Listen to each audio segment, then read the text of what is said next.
Welcome to another episode, and our last for the year, to the Daily Combat Podcast. I'm one of your hosts. My name's Dave Stockbridge, and joining me as always, and as a matter of fact, even here when I am not, is Matt Hollywood Connelly. That's right. Matt, massive year. This is our end of year wrap up. You know, it's been our first full year on the podcast. So, which is. It's been action-packed. It's been a lot more than what I ever expected it to be. The quality of guests has been outstanding, if not indeed the hosts. But of course, that's right. I mean, the winner of the Dave Stockbridge of the Year award is here. 12th year running. There was a time when I wasn't even the best at that. Absolutely. I'm going to grab a drink just quickly because that's fine. Well, that's fine. I mean, with this podcast, the fun thing was that when you first asked me, hey, you want to do this podcast thing? And I was like, yeah, sure, okay. And you said, okay. And then we didn't talk about it for about 3 months. And then... Is that how you remember it? Yeah. And then the next time you brought it up, you were like, you remember that podcast thing? And I'm like, yeah. And you said, do you want to just come in to my office on Thursday? I'm like, yeah, no worries. And I'm expecting that it's literally like, I'm going to turn up, you're going to be in your office, and you're going to press record on a phone. Yep. And we're going to talk about something for about 20 minutes. Mm-hmm. I turn up, we're in a full studio. It's decked out. There's 18 cameras. Did you feel like you were going to be pranked? This was a prank or something? I had no idea. It was like top 100. And now things have gotten like the production quality is slowly going worse and worse. We're getting less and less guests. But I mean, this is downstairs. So we are still in the same building as where we started off on those early episodes, and those early episodes do look gorgeous. I love the overall feel of that, and that's thanks to Rory at the Pod Booth, who has a wonderful professional podcasting setup. And I would recommend to anybody that's thinking about starting a podcast or is just curious and maybe not quite ready to make the overall investment in their own space and equipment, definitely have a chat to Rory, even if maybe you've just got a series idea or something. You know, he's a great person to speak to. So chat to Rory at the Pod Booth. But what Rory afforded us was the opportunity to see whether what we were doing was any good, right, and whether there was any, and whether we wanted to continue doing it too. So those early episodes, I was really surprised at how naturally they flowed, you know, because outside of arm wrestling, like, we don't know each other particularly well, didn't know each other particularly well at that stage. Hate each other outside of Outside of arm, there's a great rivalry.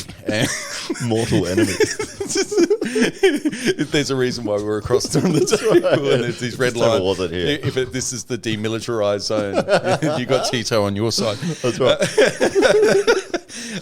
And Izzy, and because Izzy was a bit of a ring in as well, you know. I was really curious about what Izzy had been doing on social media, because she literally posts like she's got 1 million followers, and I was really surprised because that she didn't have more of a followership because of all the things that she's done. She's quite the polymath, and like major milestone achievements that anybody would be proud of if they achieved one of them. I mean, she achieved one of those last week, which was just going for a run with a backpack on for 70 kilometres in the day. And I think New Year's Eve, her ambition is to do 100 Ks as well. Absolutely. It's only going to be 40 degrees, but you know. And in the meantime, she's been on a reality TV program. She's gone boxing training in New Zealand, and done more miles than the Lehman brothers, and just an extraordinary young woman, and what an amazing find, you know. And a great talent behind the microphone as well. So unfortunately, she's not feeling the best and is unable to be here today for this wrap up. But she's turned out to be an amazing talent and a fantastic person to have around as well. The funny thing is, every time we would talk about a topic, or she would she would reveal this thing, like this amazing event that she's done. So so when I was at medical school, I was like, what? You what? Huh? I was like, so when I was at the Olympic canoeing team, okay, how old are you? 21? You know, like, when I was a boxer, when I was the Harvard School of Music. Yes, was that one? Yeah, that was another one. Released an album for hip hop and all sorts of things. It just, and so many things. And now she's boxing, and now she's doing like these crazy extreme endurance runs, events. Mango farming. I don't know. Just shooting something with sharks a few weeks ago, and I don't know. There's all these things that it's sort shooting the other day. Yeah. I mean, Yeah, it's just amazing. Right. She's an action. She is a real life action woman. Oh yeah, absolutely. Yeah, and it's so funny because as you're talking to somebody, if you didn't know that these things were legitimate, you would think this person was just completely lying about everything. If you met her, but she wasn't her, she was a dude, and it was at the pub, Right. and you heard all of this in one conversation. Sure. Yeah. Yes. We've all met people like that. Absolutely. But you're right, it kind of gets revealed to you, kind of drip fed this information. Yeah. So incrementally you're led to believe. I don't know what to believe now. she's Is she a done Russian everything. spy? I mean, if that came out, I wouldn't be entirely. Probably wouldn't surprise you. It wouldn't be at all surprising. Yeah, well, Anything. of course. The signs are obvious now. Now that you've said it, it all makes sense. No, but yeah, absolutely. And then getting on the show, and it was like we were having these amazing guests and these awesome conversations, and just to be part of it. For me, it was like, wow, this is an incredible thing. And it sort of has amalgamated and progressed, and now we're doing it in our own studio, our own setup. And yeah, we've had lots of amazing people on, and just incredible conversations, and like with Carlos Maya and hearing about that corruption story. Let me get the little list up. Yeah. Because I thought it was worth just going through each kind of our very first episode with Jordan Stevens, Jordan Stevens, Biggie Stevens, just an amazing young. So young. I mean, it's once again one of these amazingly accomplished athletes that's kind of feeling like they're at the tail end of their career, and then you speak to them, they're 31. Yeah. It's like, retired, and now it's like, you're younger than me by 10 years. More than that for some. So it's just absolutely amazing. But a real interesting a tale about that careful balance where sport and entertainment meet, and and what that means for perhaps those athletes that dedicate so much of their lives to it, and also a really interesting. I think a topic that came up several occasions, especially when we were talking about Uberim. Vitamin S. Vitamin S, and in that field of strongman, vitamin S is a big thing, and Jordan was not partaking in the booster shots, and as a result, was still representing Australia beautifully, and was really amongst the best of them, but fell outside of the cut on a couple of occasions, and kind of realised that without the booster shots, it's always going to be a difficult place to be at the top. Exactly. Yeah. But the fun thing is that he, regardless as to not being able to be number one in the world or world champion or the strongest man in the world, he was still able to create a career in that industry. Yeah. And it's like he's presenting awards. I mean, he was working with Arnold Schwarzenegger. I'm so jealous. We went over to the Arnold Expo in Melbourne, and Biggie was running the strongman side of it and was commentating. He was doing the live, calling out what was going on during the event. Yeah.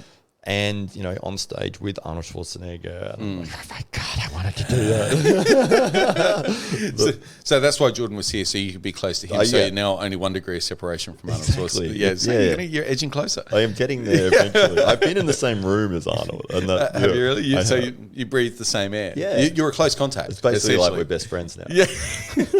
Close contact. He was way. He was on a stage. I was in a seat at the back. Shared oxygen. Jordan was a fantastic guest, and made it really easy for us in our first episode as well. The conversation was really free flowing, and for all of us to be in the room for the first time together with microphones in front of us, it was I think for me that kind of was some kind of thing like we're onto something. This is going to go somewhere, and it went on to episode number 2. Greg Hearn. Yeah, so Greg's got some fantastic stories, and is one of the figures behind Diamondback Fighting Championship, which is, in our humble opinion, the best MMA promotion in the country. And not only that, but he's shared the cage with. For a title fight, and had stories to tell about his late coming to MMA, not having stepped in a ring or an octagon until nearly 30 years of age. Yeah. And just snuck in for his 30th. And so once again, it came a different story there where he's kind of coming to the sport at a time when a lot of people are retiring. Yeah. And then enjoying a career through his 30s. And, who knows where the next fight or two might take him. That's right. And his story about, cutting down from heavyweight to light heavyweight, finding success there, and then maybe, taking another fight at that weight class as well. So, a really interesting story. And to be able to hear from, a fighter that has gone through adversity and his record, I think, is about even at the moment. I think he's done 6-6 or something like that. But, having those ups and downs in a career where it's like, if you come into the cage and you lose, it's like having all that build up to have such a drop and then having to get back into it and then finding the reasons behind why you're doing this, like what's the purpose behind it. I remember one of the stories he was explaining about just before going into fight his opponent, and I think it was his first fight he had, and he liked the guy and he was thinking like say 15 minutes before the fight, like, what am I doing? Like, why are we getting in there and fighting? This is getting silly. We shouldn't be doing this. I guess it would just be that wave of different thoughts and emotions and feelings of like and the adrenaline and because you're about to go into combat, like literally combat. You don't know what's going to happen, whether you're going to win or lose, or whether you're going to be safe or if you're going to get hurt, or all those thoughts and feelings would just be firing through. And it's like, when they make that call and they say, okay, you're up next, you're like, oh my God. But what I loved about Greg's story is that he's somebody who's always testing himself. Yeah. There's no loss in that. He to come to the sport as late as he did and persist regardless and take on fights that perhaps he shouldn't have early on. Like, he really threw himself into the deep end there. But to have come out of that now and taken that whole ethic and applied it to DFC and the promotion, and between him and Craig, they're doing amazing things, which I know 2022 is going to be a huge year for both of them individually and for DFC as well. Yeah, we have to get Craig in at some time. Yes, he's been elusive. He's washing his hair. So where are we here? Episode 3. Episode 3. Is it Carlos Maya? Okay. So I think he was our third guest. We got to episode 3 here where we're talking a lot of arm wrestling. Oh, yes. So, but all things arm wrestling, boxing and arm wrestling. I think that's just us talking about stuff that we like to talk about. Yeah. Then was it Carlos or Carly?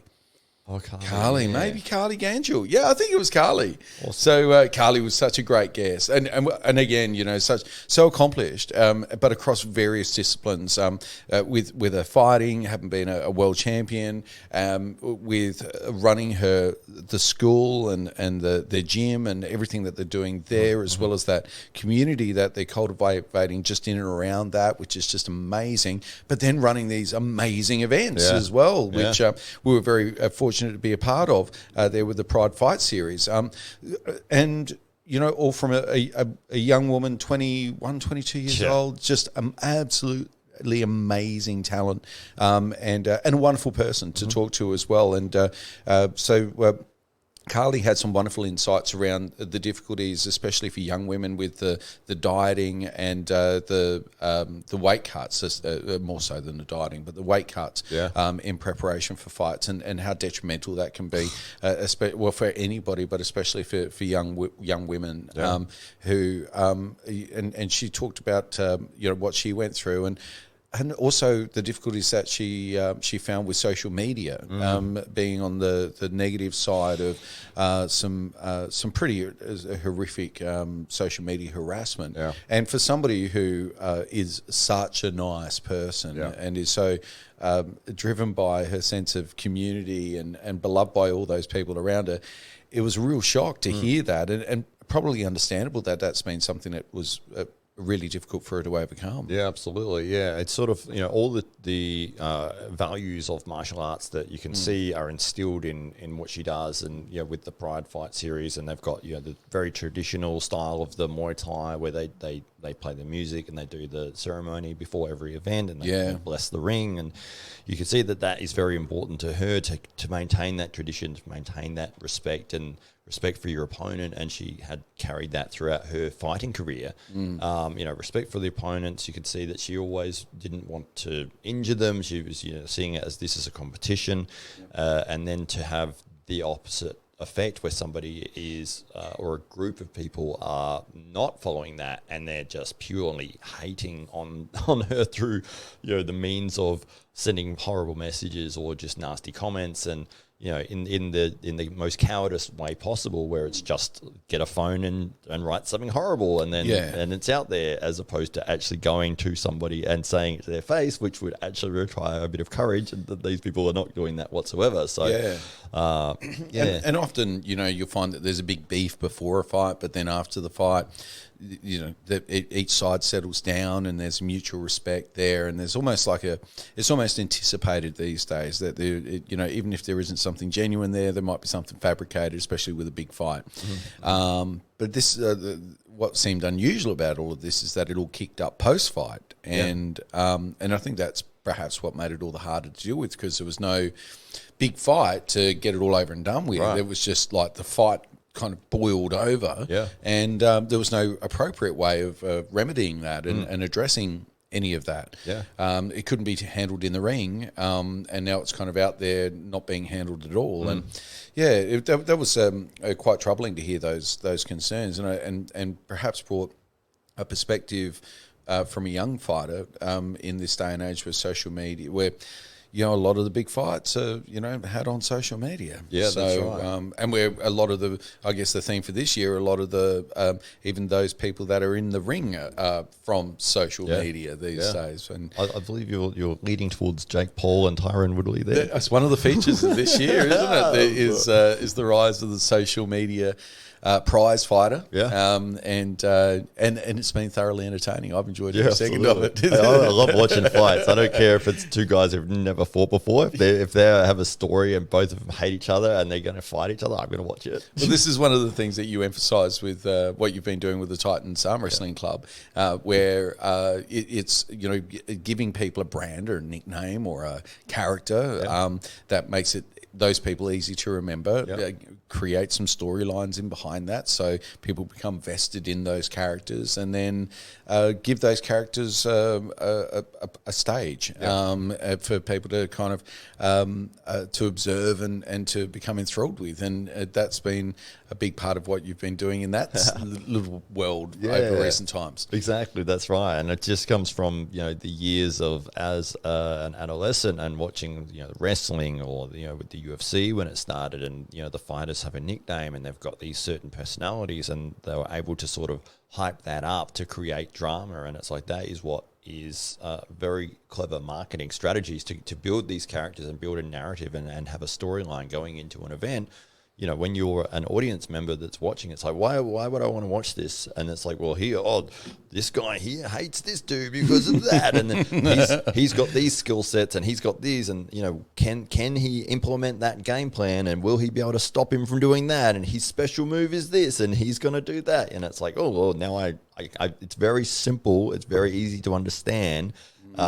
And it's like, okay, well, I can understand that, and then if I'm watching it, I know I may not know all of the nuances of the grappling or the footwork or all the rest of that goes with it, the in-depth knowledge, but on the surface level, as a casual fan, you can see it, and then you have an understanding of, oh yeah, this is when that's his thing. Like he wants to keep it standing. They said that in the build up, So you can understand that. And so trying to build that narrative when, even with it's a local arm wrestling club and, people A, don't know anything about arm wrestling. B, they're like, I don't know what this is, what the rules are, how it works, who these people are. Yeah. So let's make it easy for them to know who everyone is. Make a nickname, something to do with their characteristic, their style, Viking or, Kratos or whatever. And it's like, okay, well, that's easy to remember. And, Yeah. you know, when you're watching it, and you're watching it on YouTube, and it's like, oh, yeah, that's that guy. That's the Viking guy, you know, Yeah, or that's Berserker, or, Yeah. and it's just easy for people to remember that, as opposed to Tim or, you know, Lass or Dave or Johnny or whoever. Yeah. So that was sort of the theme of what I was trying to do with the club there. It's like, let's create these characters and have it as, you know, a little bit of a tribute to the old wrestling, you know, Hulk Hogan and the Undertaker. And, yeah. we still need to get an There's a little bit of that. We need an Undertaker, don't we? Yeah, absolutely. But I think what that does, it speaks to the fact that sport isn't anything without entertainment. Yes. And with all due respect to those sports that are fantastic sports that might not get the attention that they deserve, it's simply because of marketing. Yep. And a big part of marketing is creating a story. Yeah. And if you don't know the story, and I think what we've done on this podcast this year is perhaps shine a light on the stories of some of these people who like Carly, who have achieved so much at such a young age, but also just to prove that none of that came easily, and all of that came with some degree of sacrifice, and definitely with a whole heap of hard work, and that was a common theme for this year. And one of the more intriguing stories of this year, from my mind, was Carlos Maya Cox. And Carlos is an elite karate practitioner, and he had the one and only opportunity to represent his country in karate, because for those that aren't familiar, karate is not always an Olympic sport, but because the most recent Olympics was held in Japan, Japan got to choose one of their sports, and so it's a little bit like Australia picking AFL. Tickly links. Yeah. So they went, okay, we're going to go with karate. And so Carlos was he was preparing with the Australian side and had done everything that he could in order to put himself in a position to represent Australia, did all of those things, only to be told that his residency status or his citizenship status, even though he was going to be a citizen by the Olympics, because he'd qualified whilst not being a citizen, even though he was representing Australia at all of these things, none of that was going to count. Yeah. So he received an offer to go to Mexico, and his family are highly regarded in Mexico. His family are now here in Australia, which is a win for Australia.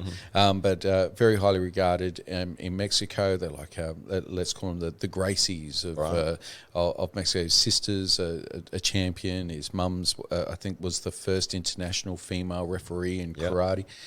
His dad's a legend of the art, and so they.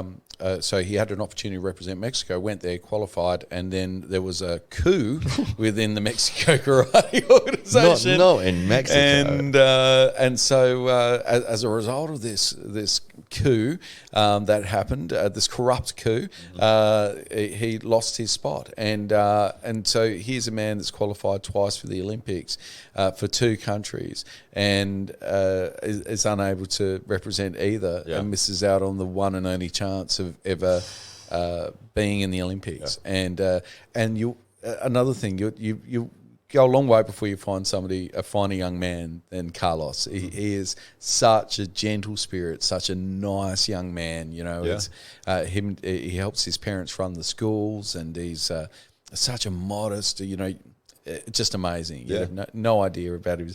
He's never bragged to me about anything that he's done ever. So just so hear it happened to him in particular. I mean, to anybody, but to him was particularly heartbreaking, because he's one of these people that would do nothing to hurt anybody unless you happen to be standing in front of him in a karate to the wrist. In which case he'll kick your teeth out. Exactly.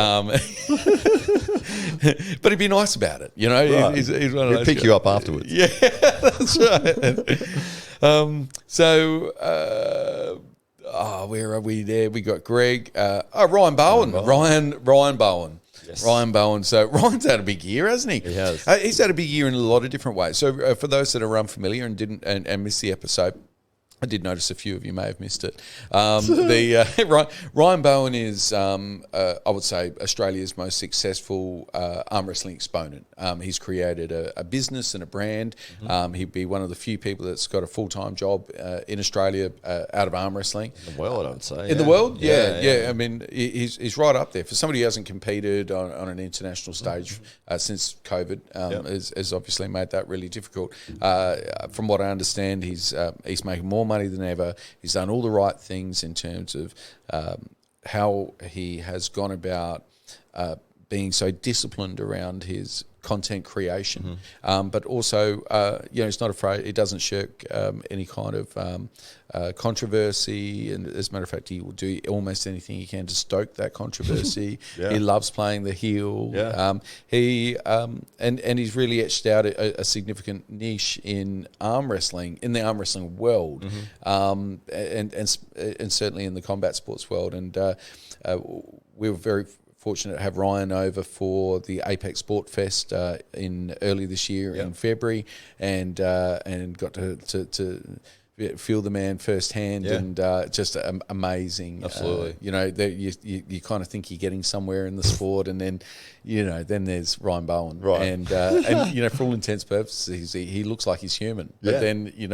go to arm wrestle him, and it's just he doesn't feel like a 90-kilo dude. No. He feels like he's made out of iron. So it's just extraordinary. That's and right. especially when we've been training for a while. That's We're strong guys. Like we kind of know where we sit in the whole hierarchy of gymnasts and gym broness and stuff. So when you come up against somebody who's physically doesn't appear like he should be as much of a challenge as what he is, and then he dominates you like you're like you're a child arm wrestling your dad. It's just it's amazing. It's mind blowing in a lot of ways. How this is not possible. Shouldn't be happening. You underestimate perhaps those people that you see that who are on an elite level. And Ryan's, because he looks so normal, and because I follow his channel, as I'm sure you do as well. What did I say? The opposite to absence makes the heart grow fonder. Almost like familiarity breeds contempt. Right. And so you're kind of seeing this person, and they seem really normal, and you think, maybe I'll be a chance. Look, I mean, I probably. I wouldn't win, but maybe I could get somewhere. Somewhere, slow him down. I'm pretty sure I'll get his respect anyway. And then you realise it's like, and he's like, casually, having a drink at the same time. He doesn't even have his hand on the peg. Having a conversation. It's like, you started yet? Yeah. But from that perspective, elite athlete, fantastic guy, chasing the dream. He's also had a year where his body weight's fluctuated, like he blew up. So he stumbled across the #1 ranking essentially in Australia, and always felt like he'd usurped that position, and was maybe not as deserving as who the currently ranked #1 guy in the country is. Who's 187 kilo lock on a dare. No. 113. There's a number. That's right. And it's 40. Yeah, that's it. I swear. Oh, man. When I watched that video, there was a weigh-in video. This is what we're talking about. There was a weigh-in video for Ryan Bowen versus Lachlan Adair. And as the guy said what Lachlan's weight was, the sound sort of went. And I thought he'd said 130-something kilos. And then I added extra couple of kilos, and I said 140. And then Lachlan, he looked big, but he's big. He's like, the Lachlan sent me a message and said, I'm actually 113. 140. Okay. Nice to know he was watching, though. I mean, very gratifying. For sure. But they had their match, and Lachlan was able to get the win, dominating fashion. 6-0. But it was, and so probably the biggest that we've seen Ryan Bowen compete at, and up against his good mate there, Lachlan. Although that's what I say, he doesn't mind playing the heel, because he was more than happy to bring himself into almost confrontation with his best mate over hyping up an arm wrestling match, which it just goes to show how enormously vested he is in the sport. And, for sure. But he's enjoyed massive success. I think there's been a huge uptick in his viewership and subscribers, and so his YouTube channel is going on to bigger and better things in 2022. You'd imagine. I think he's 49,000 subscribers at the moment, so brilliant, almost at the 50,000, and in the top 10 of Australia for sporting channels on YouTube. Incredible, and that's including like Fox, and all of those major sports corporations with potentially hundreds of millions of dollars. Yeah, and he's right there with them. He's a local guy in Queensland. Just a dude literally filming in his dining room. Just walking down the street. It goes to show, you don't need a studio. Maybe we don't need a studio. Yes, we have a street. Well, one of the great things about the guy as well is his willingness to help other people. And he does have his own sort of coaching network where people can reach out and they can get personal coaching from him in terms of arm wrestling specific stuff. But he does also sponsor a lot of the other arm wrestling YouTube channels, which I don't think people realise that he is behind the growth of the sport, not only from his own network and his own point of view, but he is helping, Pradeep Singh. He's helping Uncle John. He's helping all these other channels that are out there. Not only with money for certain views, but with advice, with there's templates and this is formula that I've used, and so being willing to help others to raise arm wrestling, across the board for everybody. I don't think people sort of realise that. They might only see him from their point of view as to they watch his channel, they might not like the guy, and that's what their perspective is. But they don't realise that when there was no path, he created the path, and he's taking other people along with him. So, massive respect to what he's doing, and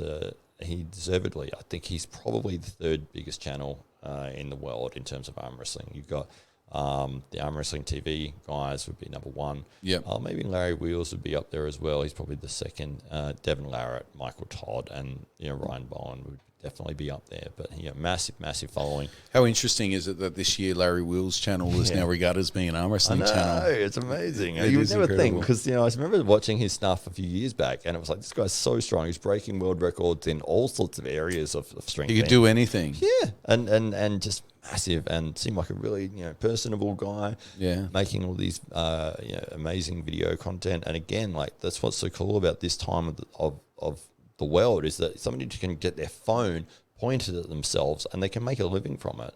And just put it out there. There's these platforms where you can build a brand, you can build a narrative, you can make your own character, make your own story, and you're not relying on going to a TV network and hoping that they'll pick up your show or whatever. It's like, you just make it and you will find your audience. Like, if you're good at what you do and you make it interesting, regardless as to what it is, it could be you gardening, or whatever, or anything. People are into it.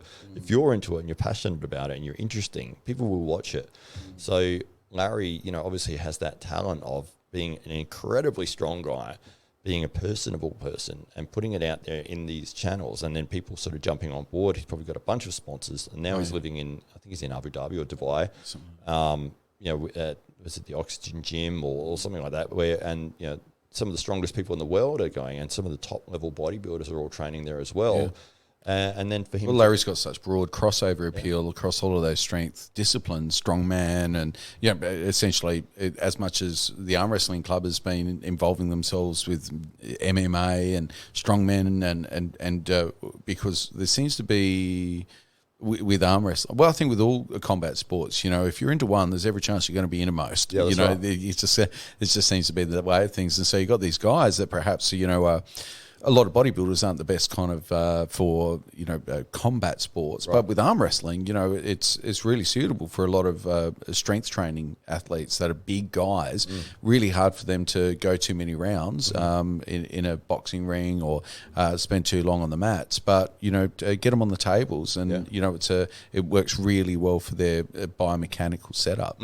Exactly, and from an audience perspective, to have somebody with a huge muscular frame getting on the table, it's that interest, like, this guy's incredibly strong. Everyone's keen to know what that big muscly dude's going to do, aren't they? And there's not as much fear in terms of getting with somebody with that type of body, putting him in an octagon and going, "Are you going to fight?" And they're like, "Well, I'm just going to get beaten because I don't know. I don't have all of the disciplines that are required to get into that world." So that's why you would never see him actually try it. It's like, "Oh no, I'm just going to stay out of it."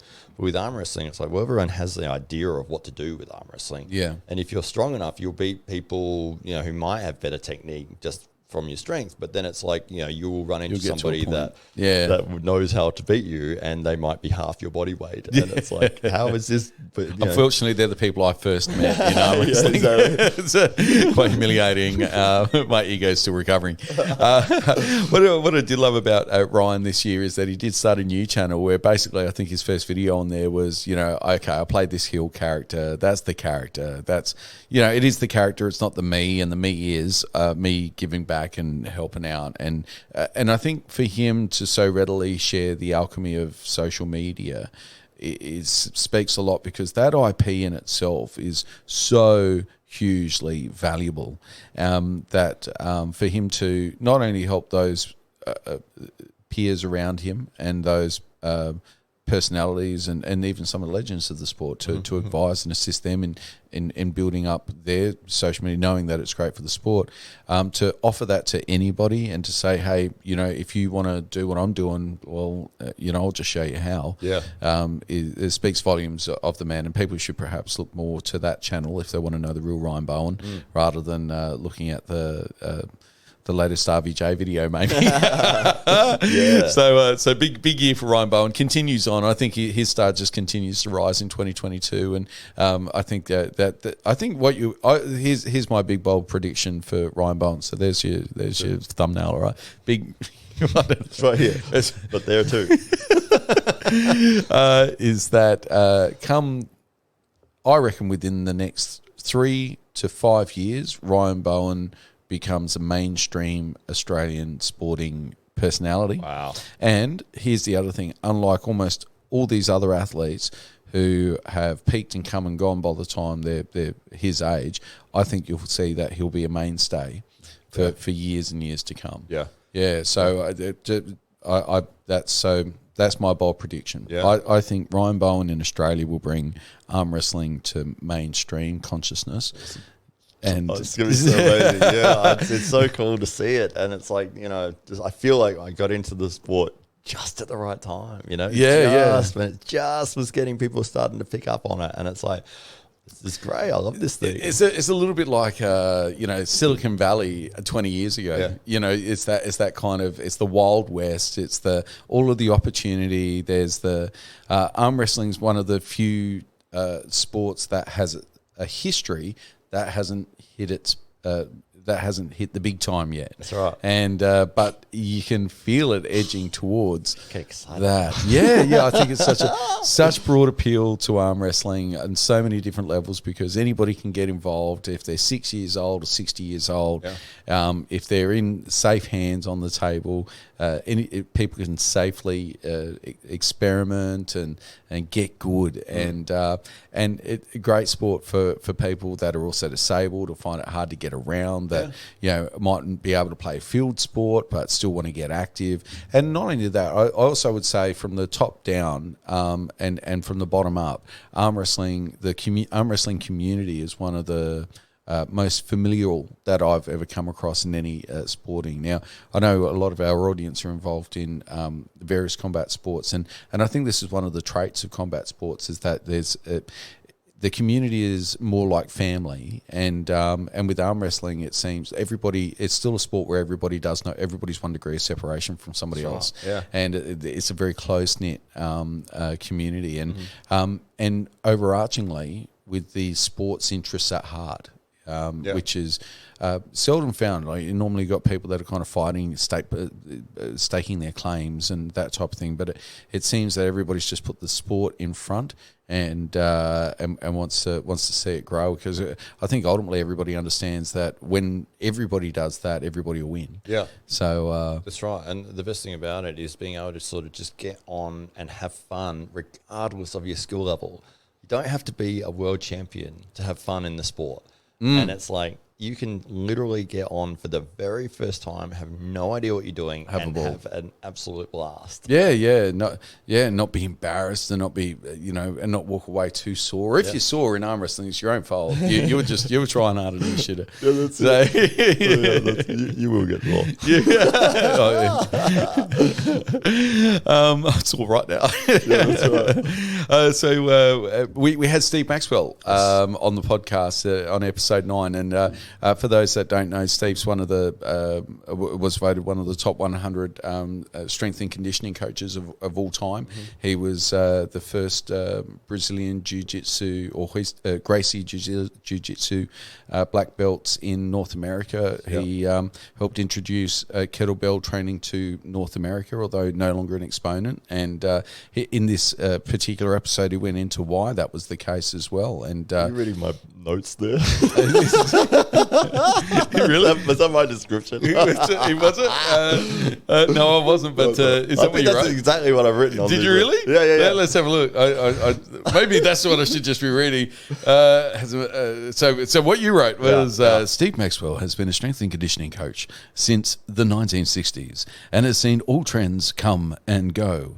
He has a massive list of accomplishments, including one of the first Americans to receive a black belt in Brazilian Jiu-Jitsu.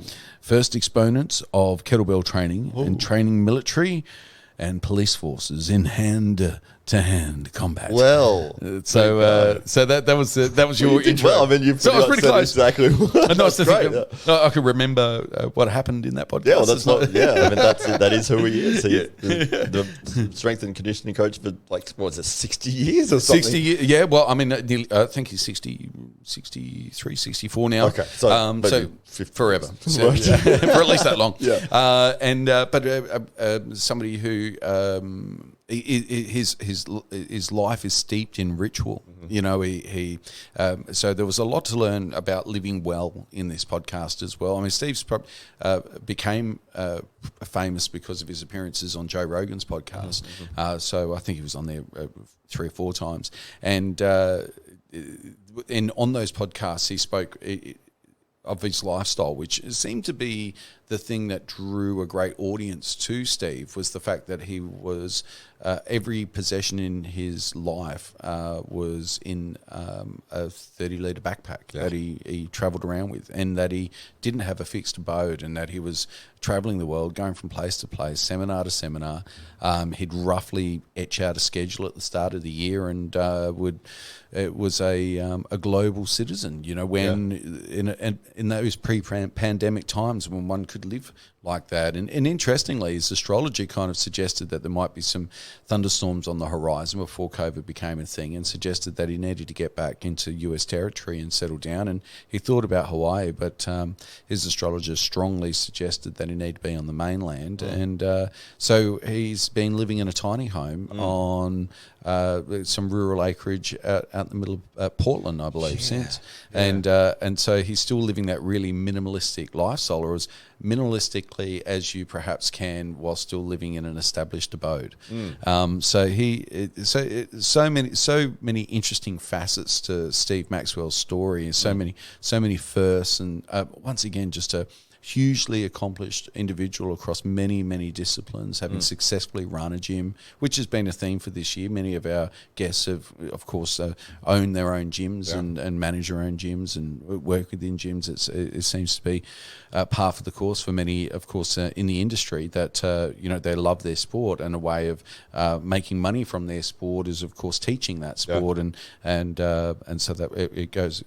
It just goes forward to say. But sorry, I just caught Steve Maxwell talking. It was a really lovely interview, and Steve Maxwell made that very, very easy for us. And it was really nice of Steve to do that on a podcast that does not have millions of followers or anything like that, but for Steve, who's appeared on podcasts that have now had millions and millions and millions of views worldwide, for him to come onto our little modest production was absolutely amazing of him. How did you run across Steve?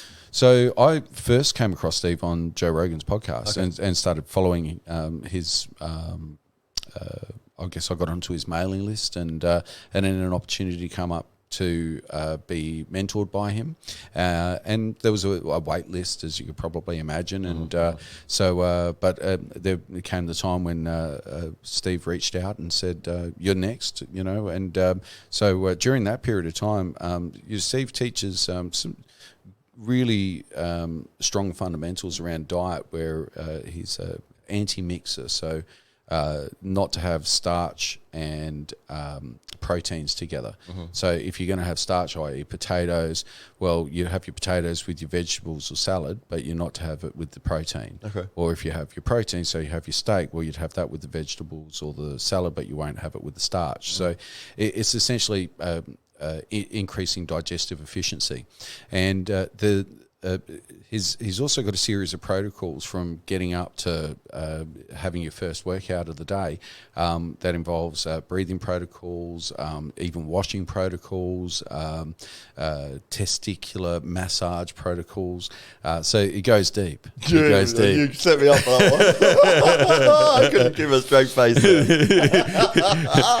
Steve, I'm not even joking. He thinks I'm joking about this. I know you're not. But he pointed up on that as well. He made me buy a special brush just for it. So it keeps you young. So Steve's about aging and having full utility over your body until you die. So that's the whole idea. Be like a dog. So be like a dog. Run until you can't anymore. Like essentially, when the dog can't move anymore. Unfortunately, people live many years after they stop moving.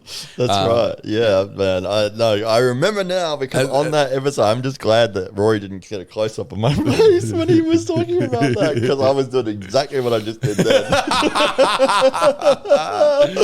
Oh shit. So there's a whole series of protocols. So Steve and Steve's a great guide. During the time that I did train with Steve, I think I started with him and I'd already snuck under 100 kilos, and then by the time I was done, I was 83 kilos, leanest I'd ever been.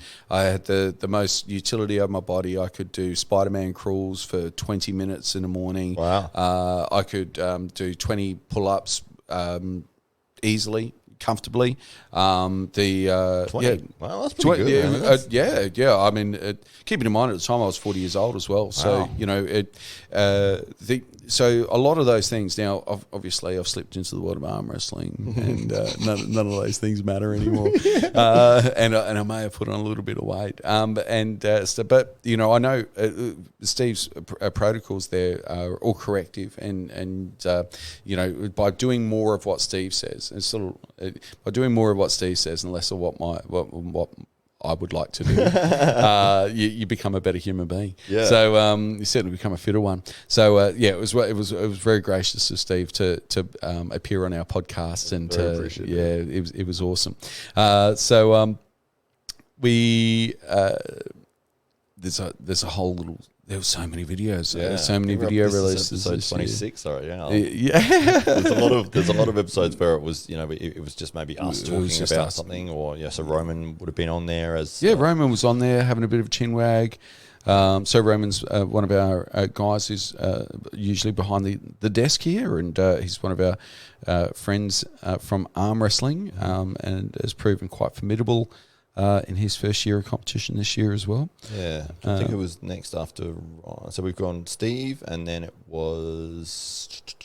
So I think we had a couple episodes where Izzy was talking about her Olympics trials and how she also had to deal with a bit of corruption that was holding her back from. Because I think she actually finished second in the Olympic trials and didn't get picked for the team. Yeah, which is normally first and second place, but an exception was made because the girl who did eventually win the gold medal, she was the best, but she was disqualified. Right. So they went, well, yeah, but we still want her. Right. Because she's the fastest. Yeah. And so see Izzy. Yeah. And that was that.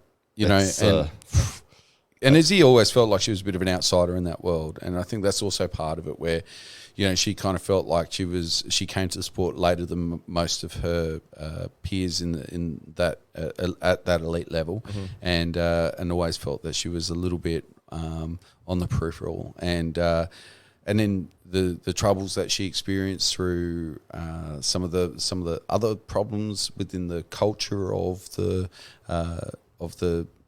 Australian Institute of Sport, and you start to see how these things can really impact on the mental health of people who are physically elite athletes, but fight so much more than just against their own abilities when it comes to being a success in their chosen field. Yeah, there's so many other factors outside of their control that seem to be sometimes determining factors as well. It's the worst thing.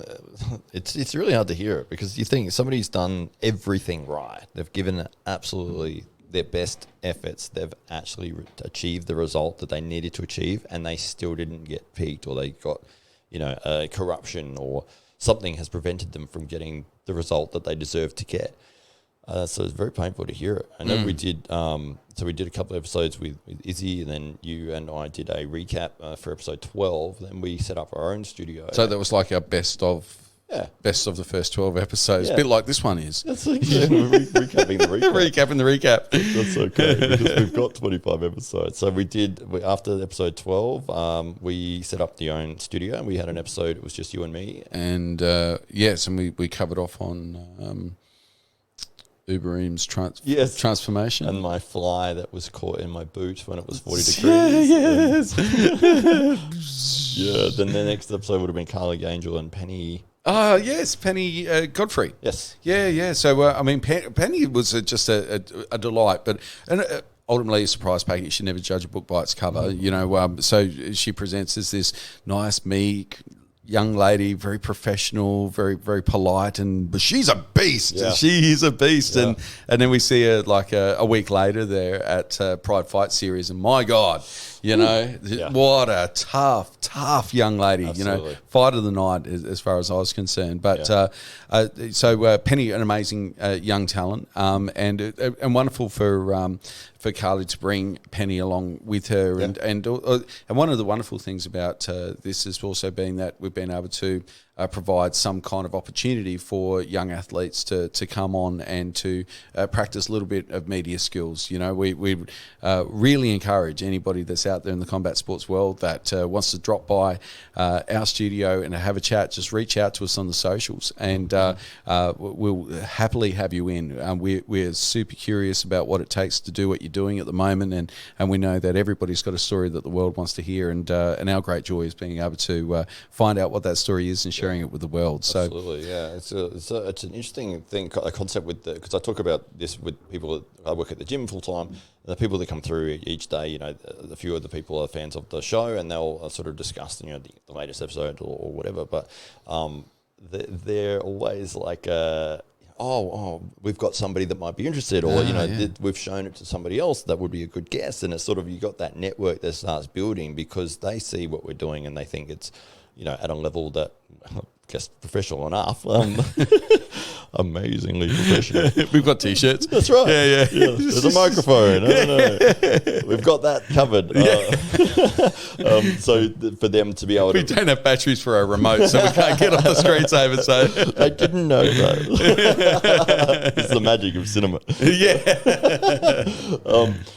But then, so people to sort of see what we're doing and then go, there is somebody that you would never have known or have had the opportunity to talk to unless they had seen the show. And then it's like, well, here's somebody, that is a Brazilian Jiu-Jitsu black belt, or runs their own strength and conditioning thing, or, then it's like, because we've set this in motion, it's like now people see it and it's there, and I think we will, throughout the year coming up, we'll have a lot of people that have their story hasn't been told. They haven't had that platform before.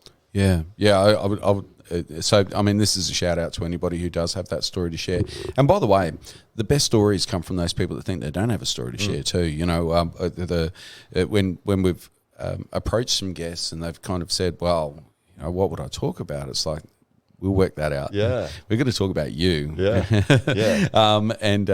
And you know what? Strangely enough, it's most people's favourite topic of conversation. It is. I love it when they see that they start getting comfortable, and then I don't know if you did this deliberately or not, but we'll leave a gap for them to fill in terms of conversation. Yeah. And it's like, because if they're the one telling the story and they feel like, they're talking, and then it's like they've come to a point at the end of their statement and it's like, I'm leaving a gap and then they'll continue talking. But it's like, I don't know, maybe it's just the psychology of coming in here and having us that are vestedly and actively listening, and we care about what you're saying, and we want to hear what you're saying, that people very much open up, and then they might be a bit nervous to start with, but once they start rolling, and if we're talking about something that they're interested in, whatever their field is that they've come in to talk about, obviously they're going to have funny stories, or they have experiences or moments or difficulties or things that they've faced,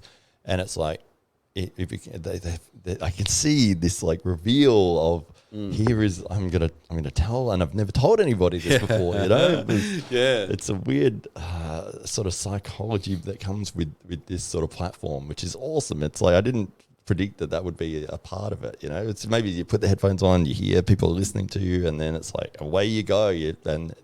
People could talk for 3 hours about something, and it's like, man, I would never thought I would have done that. It's like, you did it. Well, I think it is because like you're talking about the thing that is that's your reason for being. It's your purpose. You love it. It's that thing that you're giving your life to, and there's a story connected to why it is that you would be doing that. And Matthew Charles, for instance, what an amazing story and an unexpected one. So if it's for somebody to say that they were going out of for somebody who holds his superficial reputation of being just an overall badass karate dude, who's done some amazing things and accomplished some incredible feats in karate, but for him to say, I hated confrontation, I couldn't bring myself to, because of the abuse that he suffered when he was younger, and for him to then find himself where he is now, it's just truly extraordinary. And you start to think, because you have a stereotype in your mind when you hear about somebody who's on paper is Matthew Charles, and you think, wow, like this is a tough guy, and no doubt, but you find out, well, why he's a tough guy. And he doesn't think of himself as a tough guy. Like he knows, he knows, but he's not that guy who you would. He's humble, and he's you can almost sense within him that the battle is constantly being within. It's just a remarkable story. One of those I was super surprised to hear. Yeah, absolutely. And the very first thing that we did the intro, and I think your first question was like, "Well, what got you involved in it?" And his first answer was, "It was fear. It was to overcome fear of my surroundings." And it was like, "Wow, okay." And then it was like this really in-depth conversation right off the bat, and it was like, "Wow," I just remember sitting there like, "This is so intense," like straight off the bat. And he was recommended to us from one of the from the Aussie arm wrestler, Jake Ward. This guy be great. Jake on. Yeah, absolutely. Yeah. It's like this guy be a great guest, and I was like, cool. And I did some research, and I found, as you said, what you would find for somebody. It's like the black belt in jiu-jitsu, in karate, and runs his own school, and general badass dude. And it's like, okay, well, that's what I'm expecting to. That he's going to tell us the stories of how he, and then it was straight away. Or at least how to wax on, wax off. Yeah. I'm still waiting for that lesson. But then to find that conversation, and I literally listened to that probably 80 times because I had to edit it and sync up the audio because we had some issues on the day. But and there were so many amazing moments in that, and it was just like, wow, this was an incredible story that I would never have had party to hear. And I don't know if maybe even his students would know that story, or anyone who's looking at from the outside and saying, oh, Matthew Charles or karate is about this, and then it's like, well, no, here, this is the guy who you should listen to. Well, we do try to research our guests a little bit so we can familiarise ourselves with them and what they've accomplished, and just so we don't say the wrong things sometimes, and because these people were fired, of course. That's right. But none of that was out there about him, and so to find that, I mean, that's a real find. That particular episode, if you have been struggling to overcome anything, and especially the abuse of somebody else who's been in a position of power over you, then that's definitely one to revisit, because Matthew really does explain how he grappled with conflict and how he overcame his fears around all of that, and not only that, but then went on to accomplish some bloody amazing things as well. I remember just writing the notes for us before we went on, and it was just had a page of stuff, and it was like, this, he's done this, he's done this, he's done his, and so we have an idea as to these are some of the things we might talk about, some of his accomplishments, and then it was like none of that. It didn't even come up. That's right. All that research and nothing. It was there if you needed it. And after Matthew, we it was very shortly after we had Carly and Penny drop by the studio, and we found ourselves at the Pride Fight Series. So Pride Fight Series 3, so a huge event. We were very fortunate to be invited along, and you were able to snaffle some interviews with the fighters post-fight as well, which was an absolute treat, and people can jump onto our YouTube channel at Daily Combat Podcast and check those interviews out. What did having that opportunity to chat to those fighters post-fight, and what was your impressions of those people post-fight at that event? Yeah, amazing opportunity. And as what we were talking about just before we started filming today, where you just, you're going to turn up and you got to get something done, and you record something, and then you got to work with it, and then hopefully, the next time you do it, it will be better. But I was really happy with how it went, and obviously being a big fan of combat sports, I had an idea as to how I've seen interviews, I know the general idea of what to sort of talk about, but being able to sort of get backstage, and it's like, okay, well, this is strange, and you've got just people running around everywhere. And luckily, one of the girls that trains at my gym, Carly Taylor, just a shout out to Carly, and thank you for helping introduce. She sort of said, do you want to talk to somebody? I'm like, yeah, we'd love to do an interview. It was us there with the camera, and there was fighters and coaches and everyone just sort of running around, and it was our first time doing it, so it was a bit of like, we don't know really what we're doing, but Carly's, here, I'll introduce you to Jenna, or and come and have a talk to her. And I was like, yeah, cool. And then let's hit record, and hey, this is Matt with thing, and this is we talk about the fight for a few minutes, and so we did that with 4 of the female fighters that had been on the card, and went really well. I was really happy with having the opportunity to do it. I think most of the people we'd spoken to, I think 3 out of the 4 were the victors, so they were obviously in a very pumped up, good, excited mood. Tandia Singleton, who had lost to Penny Godfrey, she had even though she'd lost the fight, she was still willing to talk, and she gave a very nice, quick little 5-minute interview about her sort of history in the sport and how she got into it. So to have that opportunity was, it was fantastic for me, like as a fan of combat sports. And then it's like all of a sudden you're like, you're the guy like talking to people. It's like, wow, surreal year for me. This, getting involved in, even now, like sitting and talking on camera is like, wow, this is so cool. The novelty hasn't worn off yet. I love it. Excellent. Well, yeah, it was a fantastic event, and gave us an insight into local promotions and the wonderful support that they receive at a grassroots level as well, because there was there could have been 1,000, it could have been 1,300 people. I don't know how you count these things, but there was certainly well over 1,000 people. I think that there were over capacity. It was huge. They couldn't have fit another person in there. There was lineups out the door, and they weren't disappointed. Like, the quality of fight was outstanding, and the sheer volume of fights was truly remarkable. So I think there was 19 fights on the card.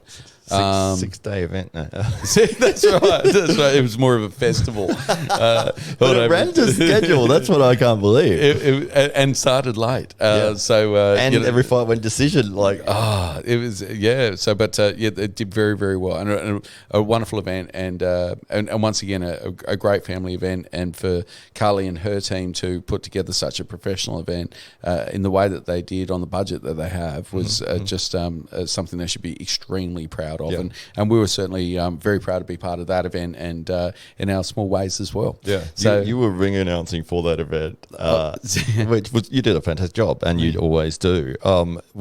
When was the first time that you've done announcing work? Was at Apex. Really? Yeah. Okay. Awesome.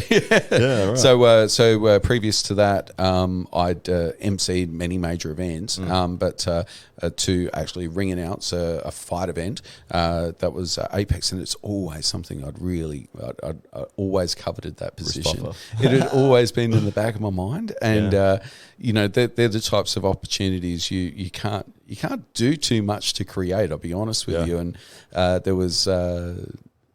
I got a phone call and from Ike at DFC just as COVID had kind of kicked in, and he said, "Look, we've got this big event coming up, and we've lost our ring announcer.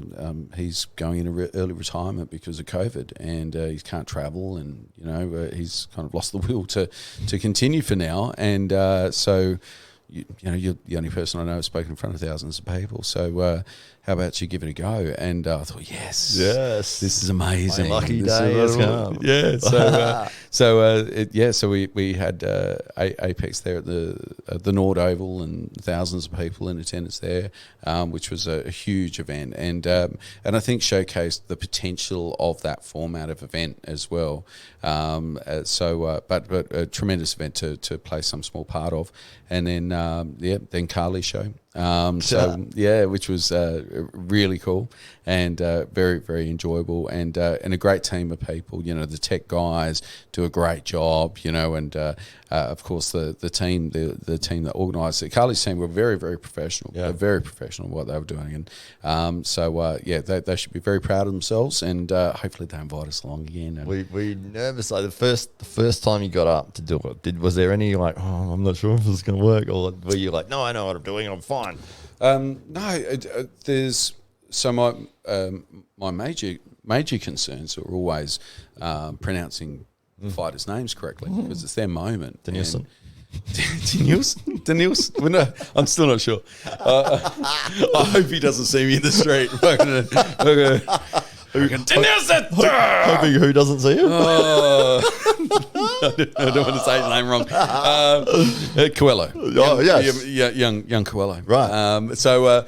You don't want to say the names incorrectly, because you don't want him to be upset, and especially you don't want to be the thing that maybe is an omen or puts them off their best or gets them thinking off game or anything like that. And it's also their moment and to shine, and that they've got either family in the crowd, or their best mates are there, or their girlfriend's there, or their wife, or their kids, or they're certainly watching online if they're not there. And so I'm really mindful of that fighter's moment, and so it's really troubling to me, and it keeps me up at night when you do get those things wrong that are disrespectful potentially to the fighter, or that takes away from what should be their moment. So they're the moments that like I say, keep you awake at night after you've done them, and that you do everything you can to mitigate so it doesn't happen again in the future. Right. So that's all, and also because I'd not had a lot of experience in being close to the ring before and understanding the dynamic there, and my emceeing has been not once again, it's not been specific around fighting or anything like that. So just also understanding the culture of being near the ring, and the do's, the don'ts, and the pattern of behaviour that happens in that very highly specialised environment where most of those people have been doing that for years, and understand their role intrinsically. And so I think that takes a little bit of time to understand exactly where you fit within that, and how you work best with that team. And because it's not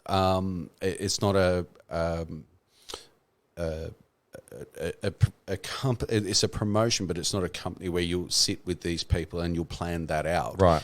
It's very much you're there on the night. There's a show to go on, and it's only through the experience of having those shows that you grease the wheels together. Yeah. More so. So DFC, for instance, which was the most recent DFC 12 at Adelaide Oval, for me that was the best one so far. But it was mainly because of familiarity with those people around me and understanding what my role was more so. Unfortunately, I didn't have the opportunity to be mentored into that role, and I would have dearly loved to have had that chance to sit with somebody and if borders open up and restrictions settle down, that is definitely something I want to do, is spend time with the best in that field, so that I can become a master of that craft, because it's something I love doing, and it's something. Well, I bought the tuxedo now, so I want to get my money's worth out of that maroon velvet. It's got blood all jacket. over it now, doesn't it? Yeah. It does have blood on it. A little bit. We got a bit of blood on there after the Pride event. Yeah. So what specifically do you mean in terms of the dynamics? Is that like where you're standing, where you're when to say somebody's name, or when the music stops, how long to wait before you do your speech, or that sort of thing? Yeah. I think early on, without any mentoring and not having had the experience of being too close, and also having those people that would be that I'm directly responsible to in that environment, also busy because they've got their roles to fulfill. Right. They're actually the busiest people there, and so much of it has been feeling it out and doing what I feel is appropriate, and then seeking guidance from the commentators or the judges, and they've been just really generous in the way that they've been supportive of me, because ultimately they understand it's a show, and they want to see the best show happen. I've got some wonderful feedback from one of the old judges from Iska at the DSC. He says, I've been to over 4,500 fights, and you're one of the best ring announcers I've ever come across. Wow. And I thought, that was really nice, really generous of him to say. Yeah. But I would love to. It's something I've thoroughly enjoyed. It is a craft I'd love to master, and I think as I become more comfortable in that environment, that will reflect more so in my performance as well. And also because you want to find yourself as a ring announcer, or I'd say as a performer, just generally speaking, there's a particular sub-personality that you might employ, and it might take you some time to settle into that sub-personality. So you're definitely a different person when you're standing in the middle of an octagon with 1,500 people looking at you and thousands of people watching online than what you might be if you're, say, just behind the microphone in a podcast situation like this. This has a high level of intimacy into the communication. There's a lot of nuance. There's a lot more gets said in tone, and for instance. Whereas all of those things are lost on a big stage, and you're communicating and potentially communicating with thousands or more people, but the method and the performance associated with that form of communication is very, very different and requires a very specialised skill set. And I think I've got a natural disposition to some of that skill set, and there's still a lot to learn, and that's what I'm really looking forward to in 2022, is having that opportunity to learn more and to get better at saying Danielson's name. That's it. Well, it is a skill, and you see it. I mean, I remember going to see the UFC live, and you've got, say, 10 fights on the card. Yeah. The first 6 fights are prelim fights, and Bruce Buffer was there. He was doing the announcing. For those first 6, he was very low key, and it was very plain and very simple. Ladies and gentlemen, the fighter, and you know, it was there, but it wasn't a big straight up and down. Exactly. And it was like, you know, the fighter, and here he is, and then he states, and okay, let's go, and then they would fight. And then he did that, and it was slow. You could feel he was slowly building it.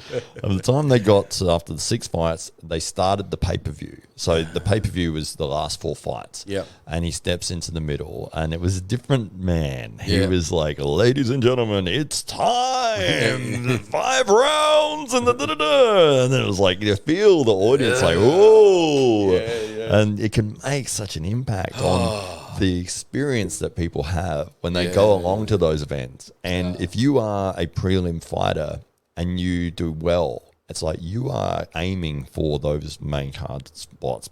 And I think part of the reason is now you're going to get that swell of you are someone important, and this announcer is going to make people like go, wow, and get excited for you. And it's like, that's his job, and you can see it, that build up. And people don't really sort of look at that nuance. They don't realize that that's happened. Yeah. And by the time you get to the main event, obviously he's literally spinning in the air. I was on fire, and oh my god, I can see you getting excited. Yeah. Well, you know, there was a couple of turning points, because when Ike asked me, I'd been to several DFCs and I'd been to some other fights and promotions and Knees of Fury and stuff like that, but not a lot, and usually, you know, a ways away from the ring, and not really paying attention to the ring announcer. Just think that'd be cool. I think I'd have a go at that. That's all right, but not really paying too much attention. And so so when it did come, it also came a bit out of the blue. So of course, you know, you do what anybody is tasked with something they're not quite sure about does. You jump onto YouTube. That's right. And so you see Bruce Buffer, and I started. I was practicing in the car, and you know, when my office is empty, things like that. You know, and I feel sorry for the name. That was one of there must be a fight club in that that building.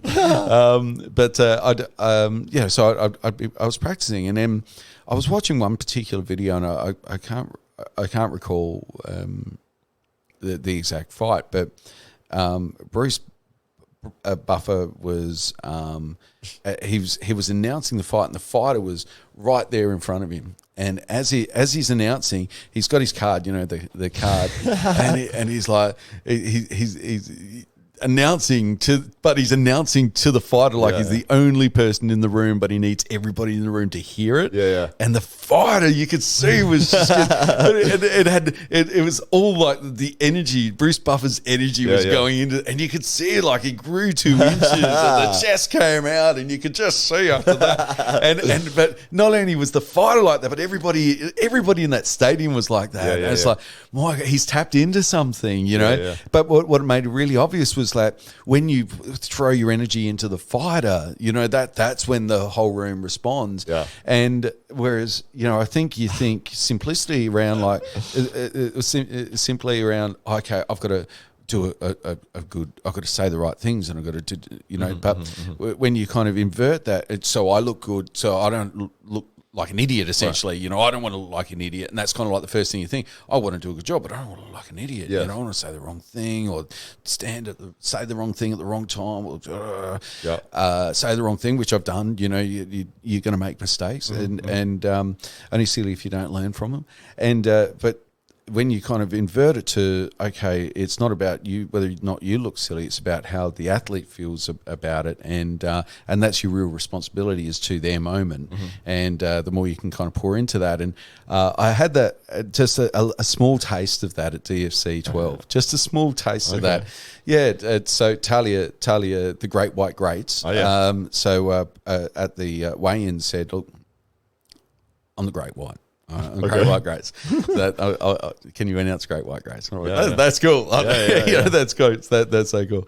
And she's such such an entirely pleasant young lady. You know, so modest and softly spoken, and she said, "I really, you know, I'm the Great White." And it's like, yeah, cool, awesome. And anyway, so and then I did a bit. I put a little bit of extra into that in the weigh-ins, and it's like, yes. that was pretty cool. Yeah, I think she liked the sound of it. Like Awesome. she'd heard it for the first time on the microphone, and I think she went, "Yes, like, oh, that's me. That's me now. I'm the great white greats." Yeah. So and then when it came to announcing on the night at the event, and she came out, she was so pumped, and she fist pumped me. It was like, yeah, it was like, yes, it's so cool. You know, it's just that really cool moment where like it was her moment, and she got to hear her nickname on the microphone, and she had a walkout music, and she had over 1,000 fight fans, and also what I will say is that of all the athletes on that night who jumped in the ring, she occupied it and had the most charisma in the ring. I would say of the fighters that night. Yeah, the way she occupied the ring was. As you would expect of a UFC athlete. You know, it was really cool. And just that little engagement was like, yeah, that's what it's about. From my end, it's about, one, representing the promotion, making sure that they look great to the world.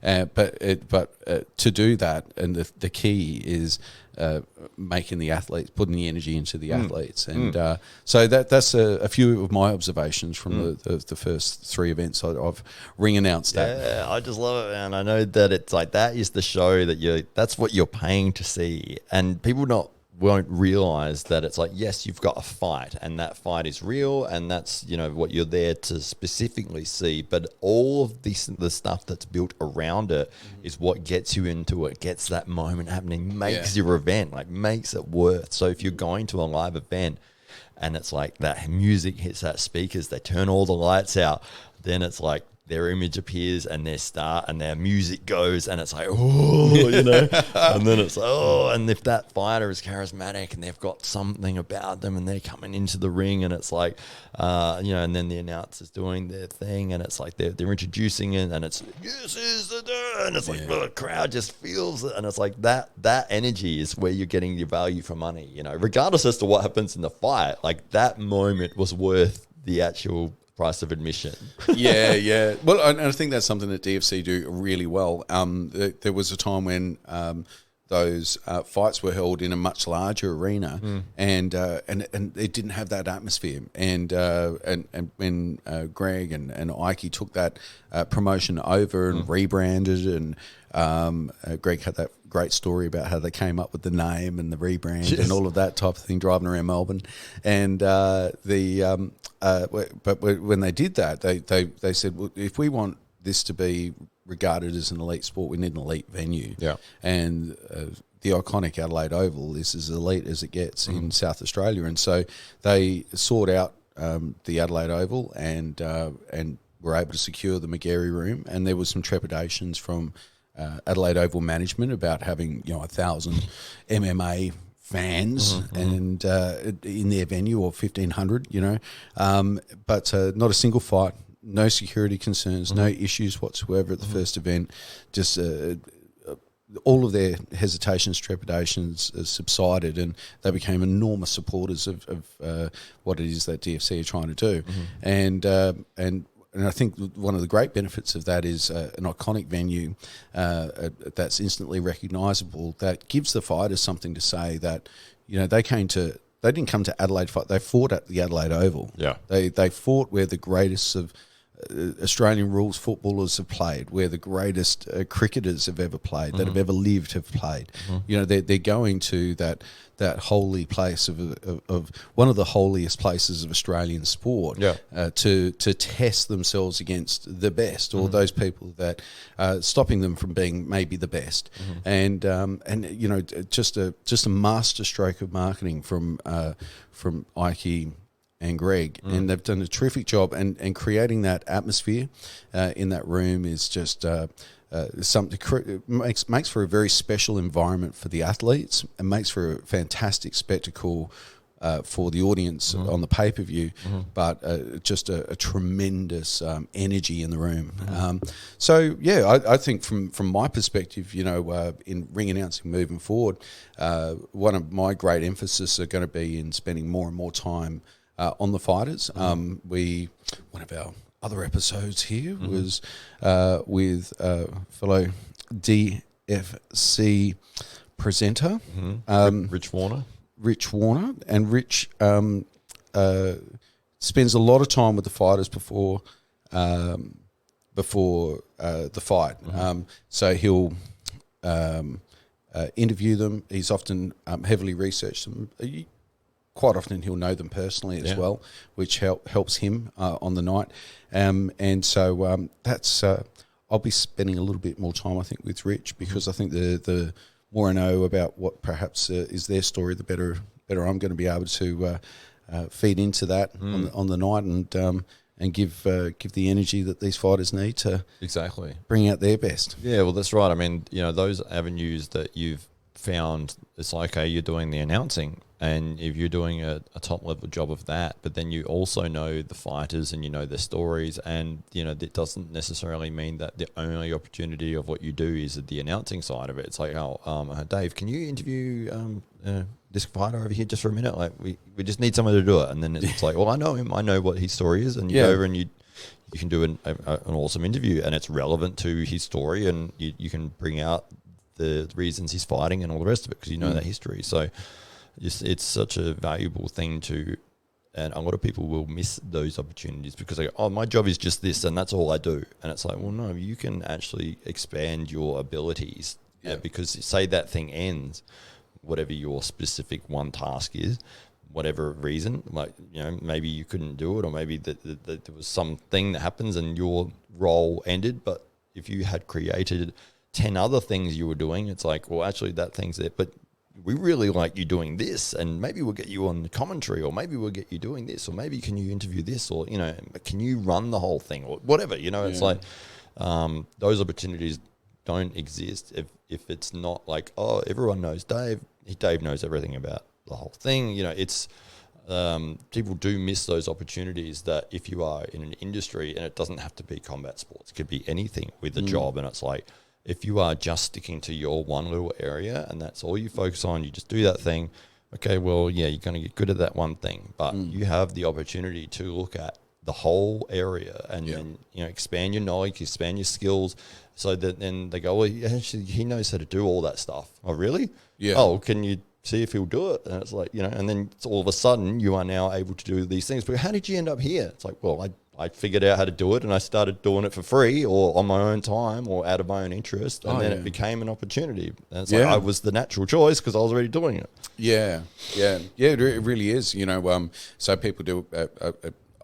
It's not that people ask me all the time, but I have had people ask me, how did you end up doing something like that? Because it's interesting and and probably limited opportunities in that field, and it really was a matter of doing things for free for many years, so that I had the opportunity to speak in front of more and more people. Yeah, and that meant dedicating hours of my spare time to helping run events and things like that. Now, by the way, I didn't run those events to create an opportunity, but by doing those things, it gave me a skill set that led to the next thing, that led to the next thing. And, I say to people that say they don't know what they want to do in life, it's just do the next thing, because the next thing will lead to the next thing. Yeah. You don't need a master plan. What you need is a skill set, because out of the skill set, that'll lead to it's the skill set and your willingness to learn more that will open up more doors for you than any plan you're ever going to come up with. That's right. So, and in this case, it was literally an opportunity money couldn't buy, and a door that I wouldn't have been able to knock on. Literally the phone rang for me, and I think if you do enough of the right things, enough of the time, the right things start to happen. So your phone wouldn't have rang if you hadn't have done all those other things, because it's like, Craig was like, okay, our announcer's dropped out. Who do you know that knows how to talk in front of a lot of people? Yeah, I know somebody. I know Dave done it. Yeah, I think he could do it. All right, well, let's call him. Yeah. Which is was really. Really cool, I will say, so there's a little life lesson out there for the kids, isn't there? That's right. If you don't know what to do, just do the next thing, and then eventually you'll have a skill set, and one day you'll be lucky enough to be talking on a podcast with Matt Connelly. I wouldn't be here if it wasn't for all the stuff I've done. I've done 65 films. 65 films. See, I didn't know any of this. So. Okay, right. 65 films. 65 films and like 27 commercials or something. But wow. And I would say out of the 65 films, I would say probably 50 of them were unpaid. Wow. Yeah. Unpaid Just turning up. Just student film. Yeah. Just getting on in front of camera, going down to the local media arts production schools, and just saying, hey, I want to get into acting. Like, you guys are learning how to make films. If you need somebody, here's my details. And then, okay, well, we need somebody. Okay, well, I'll do it. Whatever it is, you don't quite fit the thing, but no one else has turned up. So, yeah. And it's like, okay, I'll do it. And then, I would take the time and do films. And I did, I think, like 20 something in a year and a half. And they were all very low quality and didn't look good. And you can't then go, hey, look at this, is awesome. It's very average, but it was experience. And then, but from those things, when those students or when those people had moved on to professional stuff, and it was like, actually, I know somebody that would probably be good for that.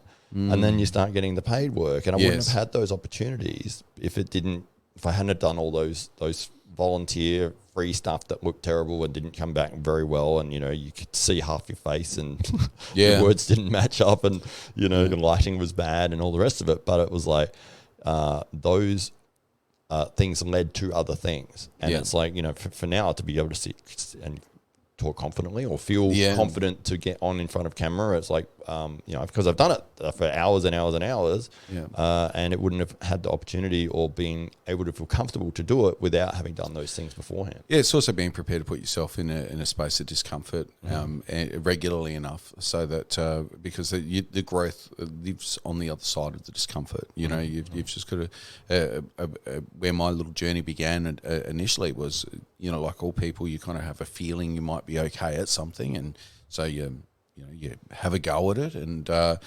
you go, oh, that wasn't, or you have a practice before you completely embarrass yourself, and then you have a go, and for me, I decided I wanted to be an auctioneer, and I was only about 20 or so years old at the time, and so and it was largely unheard of for somebody of my age at that time to auction, and I thought, well, look, this is something I want to do, and the place that I worked for at the time were very discouraging of it, so I ended up moving work for some part because of that. So I had the opportunity to become a practicing auctioneer, and I moved to a company that provided me the opportunity to let me just do it. And I did, and I remember the first auction that I held, I wore a trench coat because it was bucketing down with rain. I had a big trench coat on, and just as well because my leg wouldn't stop shaking like the whole time. And I don't know what my voice would have heard like. I'm very fortunate it was raining so hard I don't think anybody heard.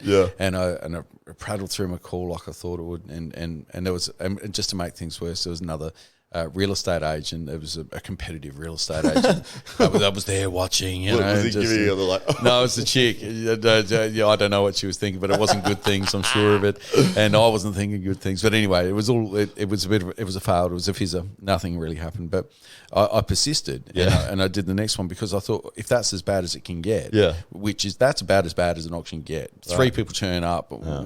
You're one of them. The other one's the vendor, the person that owns the house, and the other one's the competing agent. So that was, and it was raining. Right. So just it was like that's as bad as it can get. And I thought, well, if that's I didn't die. I'll give it a go again. And so I did a few more times, and I had a lot of failed auctions as I kind of went through because the market wasn't very good, and I wasn't a very good auctioneer probably. But and you kind of worked through. But that experience of having done that meant that when there was an event to MC, people went, well, you know how to talk in front of people. Or when social media started to come around, I was able to produce a lot of content and just talk in front of camera. And a lot of people went, well, that's an unusual skill. It's like, well, I've kind of been talking in public now for 20 years or so. And then as we do this, or people might say, well, how do you interview someone? It's like, well, you're always interviewing people, right? All you're doing is asking questions so people can get into the good stuff about themselves, and you just got to scratch around until you can get there. And it normally takes 3 to 5 questions, and you ask the right questions, and you get there with most people because most people really want to tell the story. And so it's those things, but also and then at least for a phone call one day when you're at work saying, hey, would you do this really cool thing that ring announcing, for instance, and it's super cool, and that's kind of what's led to us doing more of this podcast as well. So for me and selfishly, it gives me a great opportunity to meet more of the people that are involved in the sport, and to find out more about them and their challenges, and selfishly again, some of the things that make them great, because I firmly believe that you're the average of the 5 people you spend time with, and great people, stardust rubs off on you. If you can hang around with great people enough, you'll tend to turn out like one of them. It's crazy, isn't it? Like even if you surrounded yourself, say at the gym, and like you're training with 4 people that are stronger than you, you'll get a lot stronger really quick. Yeah, because you're seeing people achieve stuff, and it's being made real to you. Yeah. Whereas if you are at the top of the pecking order, and the people beneath you can't reach your level, you're not going to progress at all. Yeah, they can't improve you. You can help them come up, but if you are not able to be pushed, and you're not seeing something that's on the next level, you're not going to get there. Yeah. No, you're 100% right. This became a personal development podcast. It did. It's good. I love it. We don't have a plan most of the time when we get in. It's like, let's just talk about something. Oh, okay. Cool. I love it. Yeah. So Dan Hooker and Islam Makachev. Makachev, I think. Makachev. Yeah. That was a good fight. Yeah. So we talk about We talked about that. Did we talk about it? You and me. Was I there? You were there. In spirit. In spirit. It was a fight that was leading up. Oh, that's right. Yeah, it was. That's right. We were talking about that in the lead up. It's all coming back to there it was. Yeah. Oh yeah, Dan Hooker and the No, that was one of the fights that was leading up to the UFC card, because I think we had some time in the podcast. Like, hey, what do you want to talk about? So this is one of the fights. We just jumped on. Up. So that was a bit of an ad hoc kind of. So. Yeah, isn't it interesting that these review videos get a disproportionate amount of views compared to, and I think one of the things that I've noticed about Ryan Bowen's channel and a lot of prominent athletes is that they are now taking to reviewing other fights or events, and those the views on those are huge. Yeah. So there's obviously a lot of curiosity around opinion around these big events, and we also saw that with John Brezink, Devin Larratt breakdown. So I think we were talking in preparation of that bout. So that was. The insights on that one was one of our most watched videos of the year. We should do a recap of that. We should do a recap. I think we planned to even do a live we were kind going of thing. To, and then we found out it was going to be at like 3 a.m. So fuck that. Yeah. We should definitely do that. Yeah. Notes for later. The Natalie Stone was on. Natalie is a wonderful local powerlifter who has an amazing story. One that's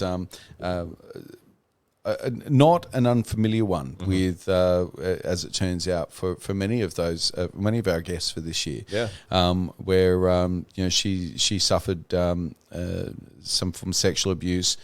In the workplace, and with someone who was really trusted, and really threw her off tracks in life, and she ballooned out in terms of her weight, and really we just lose our life. Yes. That's weird. I guess that's maybe a hint, unless it's a double. Let me just see what I can do. Maybe you can. Yeah, I think it's just the switch. Oh man, do we lose power? Weird. Okay. I guess we're recording without lights. Are we recording? I guess we're recording without lights. That's weird. I don't know why they went out. Air conditioning still on? Just the lights. Screen still on? Yeah, okay. All right. Really weird. Let's pretend it didn't happen. Will anybody notice? Right. Natalie Stone. Natalie Stone. Yeah, sorry. I'll start that again because... Natalie, you deserve it. Natalie really suffered at the hands of a trusted friend who and really threw her life off track. And she, I think as she'd lost herself somewhat during that time, her body weight had ballooned out, and she really stopped feeling like herself. And something that helped her get back on track was the discipline around powerlifting, and she discovered it essentially as almost like a remedy, you know, and she started to rebuild her life with almost every workout and event, and became a photographer for the powerlifting world, and has her own media enterprises and merchandise and apparel lines, and has really become quite the entrepreneur.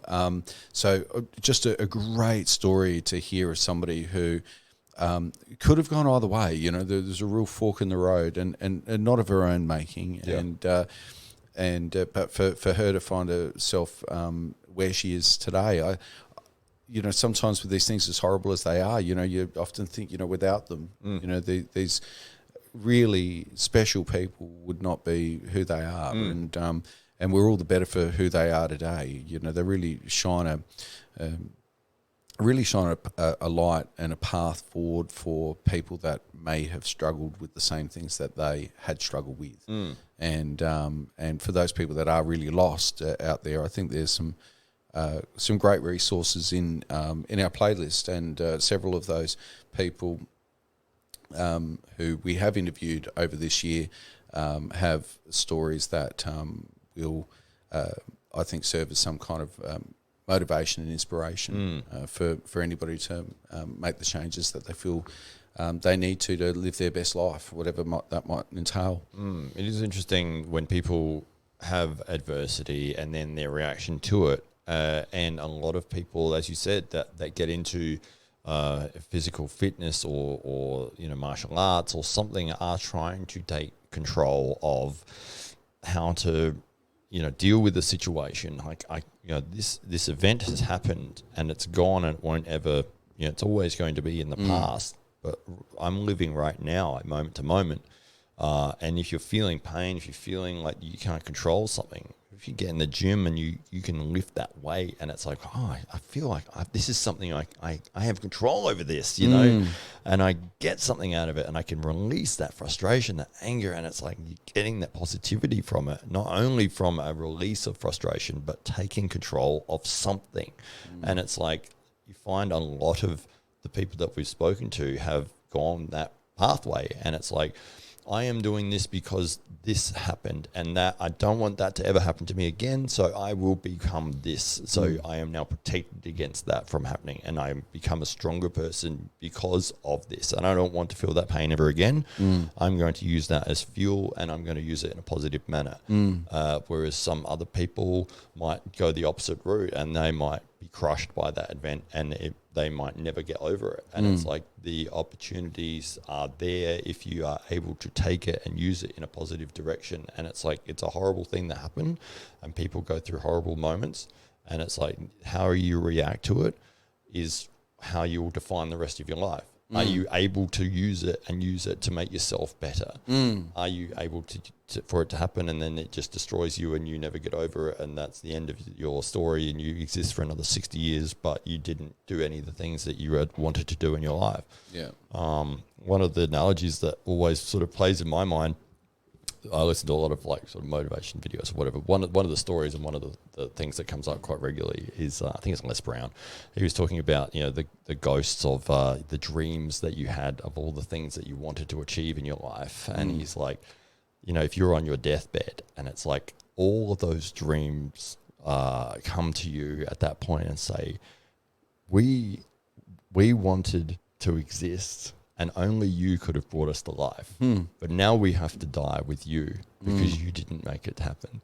You know, it's just that sort of feeling of like, man, like, you don't, you have all these ideas and all these potential to do all these things. And it's like, if you choose not to do them through, you know, laziness or procrastination or whatever, and it's like that dream dies along when you die. Like it's like only you can make it happen. Only you can bring it to life. And that's why, they'll say, you know, the richest place in the world is the cemetery. Yeah. Well, potential. This, I mean, it's why so many people so easily fall in love with babies, because they are ultimately they're potential personified.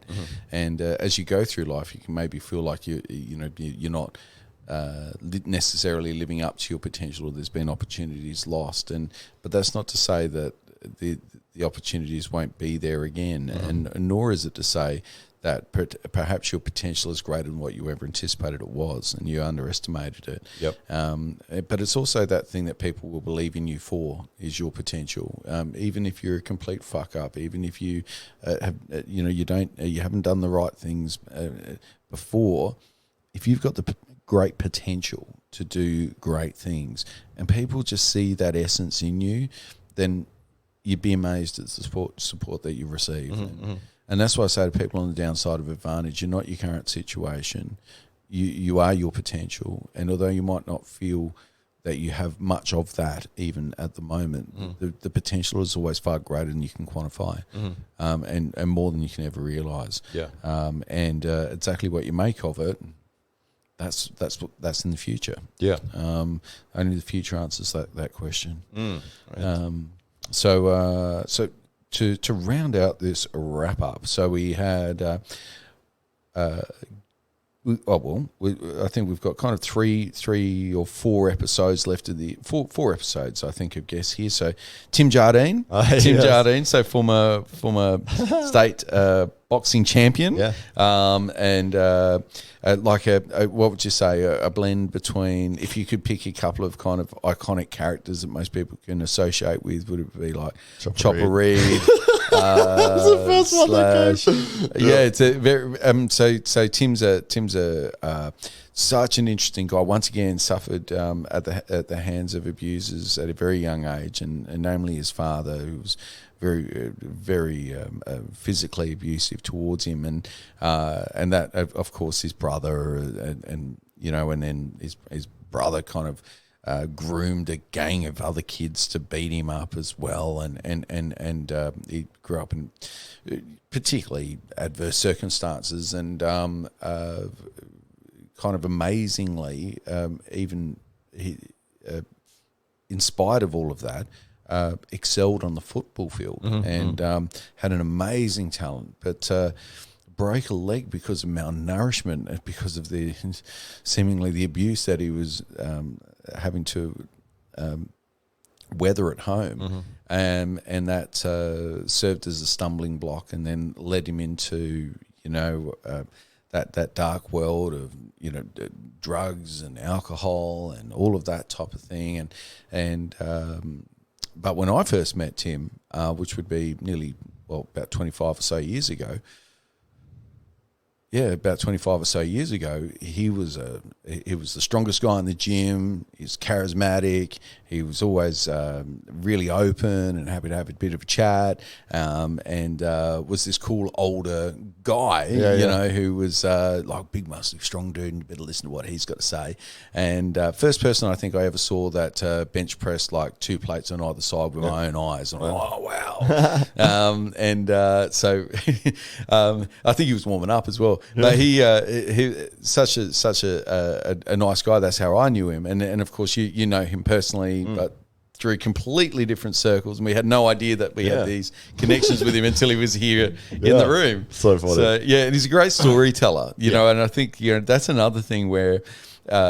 I think he really undersells himself, and I think underappreciates his potential as a storyteller and as a and as a bit of a truth teller, and so I think there's a lot of people that could see their story in his, and could be very much inspired by that. And I really actually hope as a result of this this podcast that we had that, and I do understand we're going to have Tim back on, and with another special guest perhaps for some fireside chats and some stories. He's already lined up the stories. He's got them all lined up. So it might be the daily podcast crime series. Who knows? We'll see what comes out of it. But Tim, even at 61 years of age, he's a specimen. He looks fantastic. He's still training every day. He trains at home. I don't think he's boxing training anymore. I think he's pulled away from that a little bit. But at 61, no one to blame him. But he looks amazing. And although Tim, if you asked him, he'd probably feel like he's not made it, and he's in life or whatever. I think he downplays it, because I think in almost everything that he's dedicated himself to when it comes to football, he was great. He was cut short of a great career there.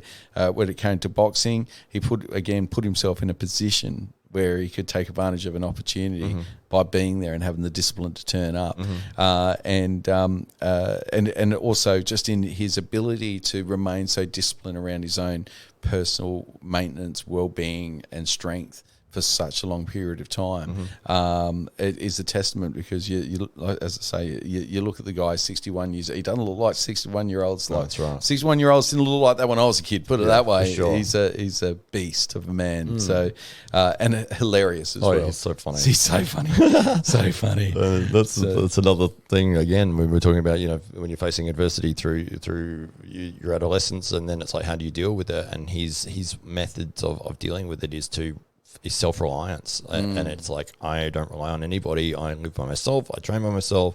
I'm quite happy to spend all week with not talking to anyone else. I don't need anybody else. So that is another method that people use to cope with things that have happened. And it's like, this is how I'm going to protect myself against that from ever happening to me again. I'm not going to be in that position. No one's going to hurt me again. So interesting. Isn't it amazing? It's negative motivation is still motivation, and we either run towards something or we run away from something, and either way our instincts are normally survival, and a lot of people will discount the negative motivation, feeling that there's righteousness associated in knowing what you want and going for it rather than knowing what you don't want.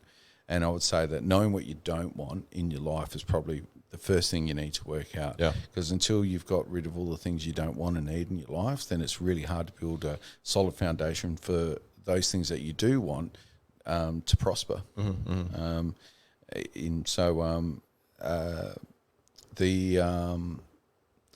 Rich Warner came in and shared with us the behind the scenes of the DFC card. So Rich Warner is a commentator, and more recently was on the table at DFC 12, and as I mentioned previously, Rich does spend a great deal of time researching each fighter and the dynamic behind each and every fight. He's looking for the narrative and the storylines, and looking to take that information, take those notes, and make them something that the rest of the world can make sense of in the heat of a fight.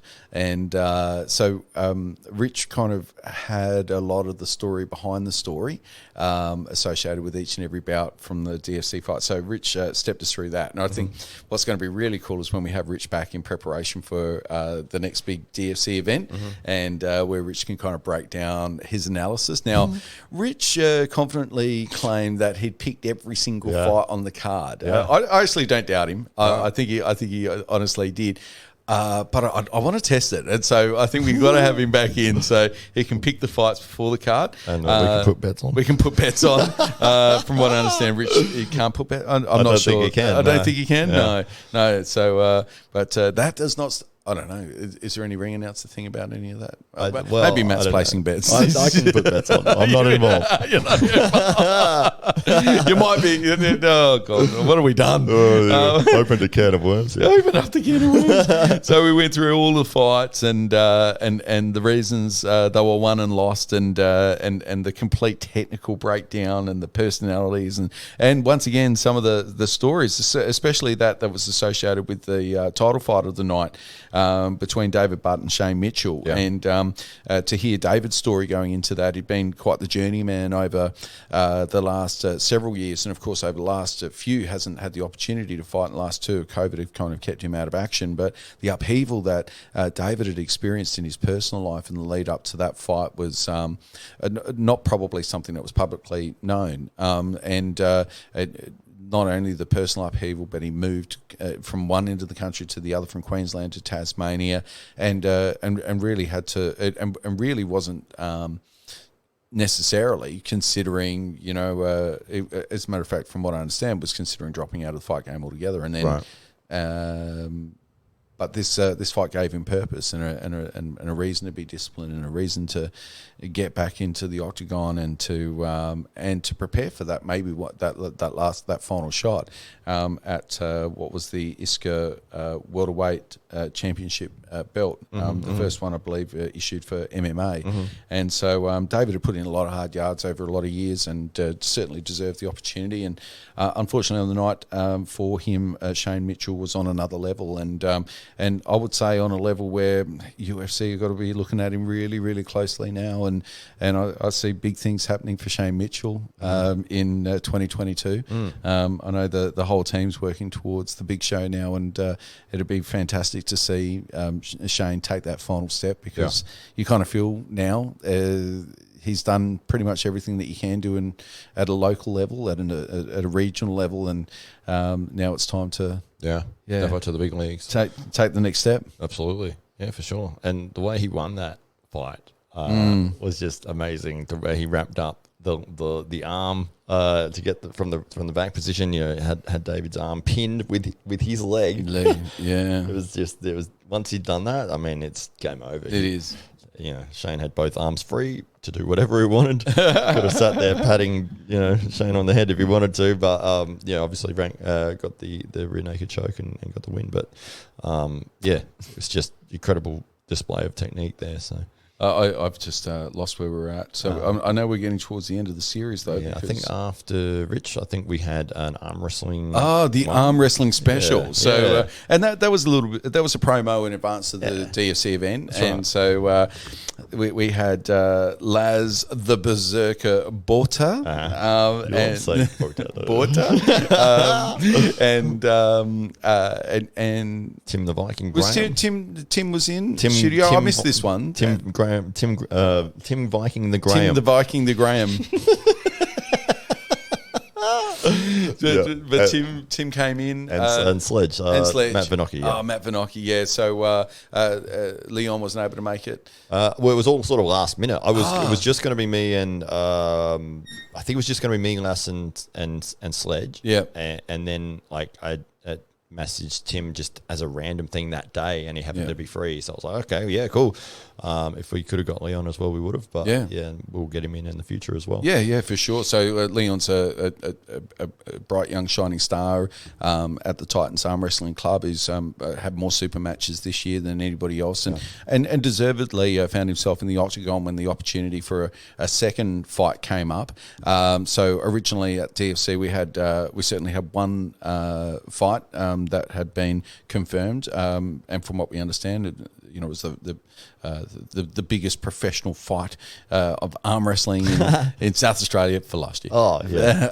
So there was $500 on the table, and that all came about because of a little training video, a little practice video that you'd posted as a result of both Matt Vanocchi or Sledge, if you're following at home, and Laz the Berserker Bota going at it over the table on a video that I think tens of thousands of people saw it. Yeah, I think it's got over 20,000 something or another. Huge big reach in terms of arm wrestling videos. It's massive. So yeah. So there was a huge build up, and upon seeing that, Craig Ike from a Diamondback Fighting Championship said I want that in the octagon. That would be cool, like an intermission or something which we were super excited about, because to showcase the sport in front of other combat sports fans is something that it gets us really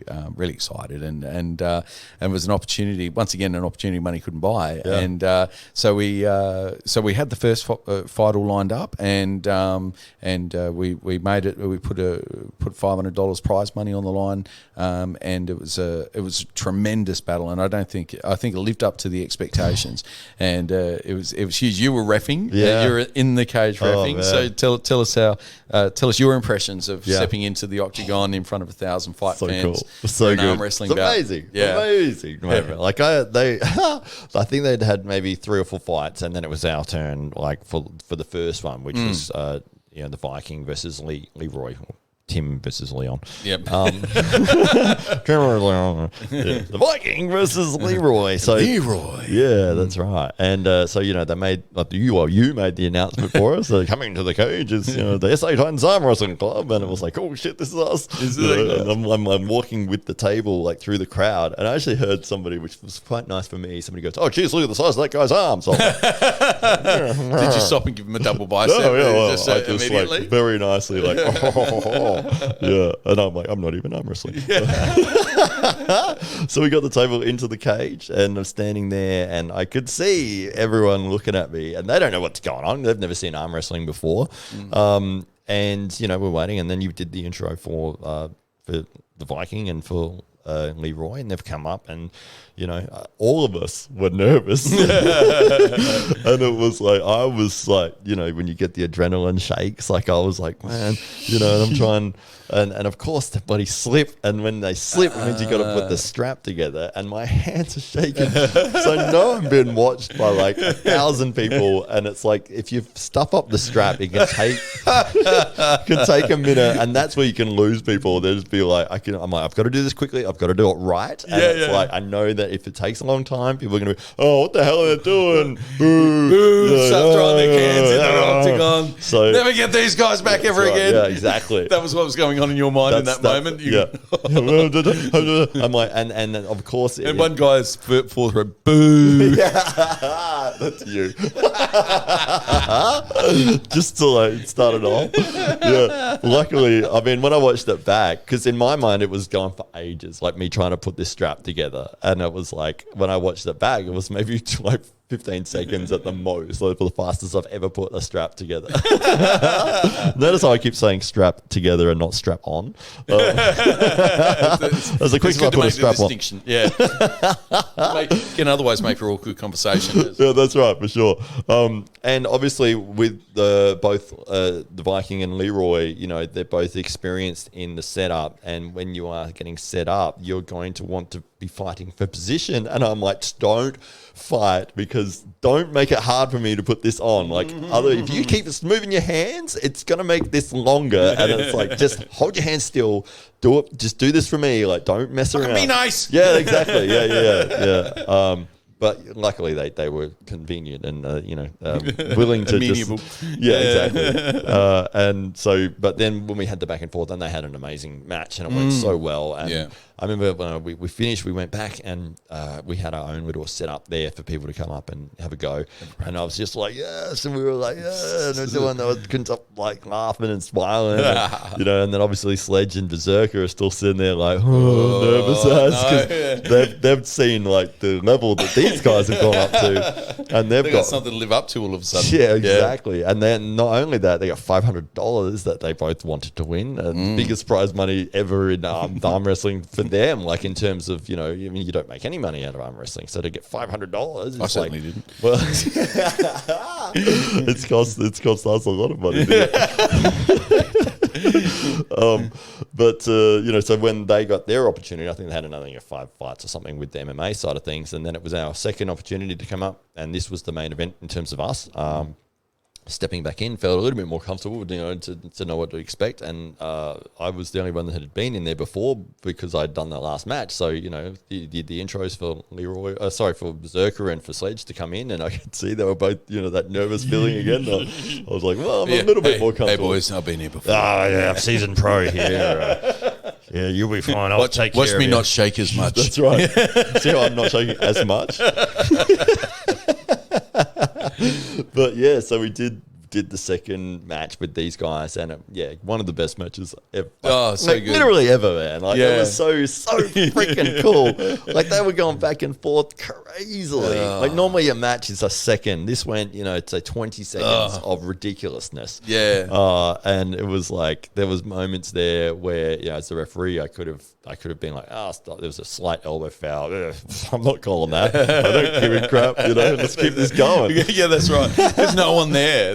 knew or cared either. They just wanted to see this thing get going. Exactly. The worst thing probably in that situation would have been, okay, boys, stop, reset. Yeah. And you go, oh, yeah. And then all of a sudden it goes from this free-flowing kind of experience that people are getting into to like gridiron, where it's stop, start. Yeah, and then that's when the murmurs start in the crowd, and somebody goes, boo. Get them off. Get them off. What are they doing up there? Exactly. I didn't pay for this. Yeah, exactly. Yeah, that's right. Yeah, but what happened was the opposite. You know, people were super excited. They enjoyed it. They got the back and forth. They kind of got a sense that it is a combat sport, and there's more than just like this going on. It's highly technical and at a high level. And I think this is one of the great things that at the Titans is that every week there is that super match, and every training session gives people an opportunity to get better, to refine their technique, and I would say like those guys gave nothing away to any other elite promotion in the world, you know, in terms of the show that they put on,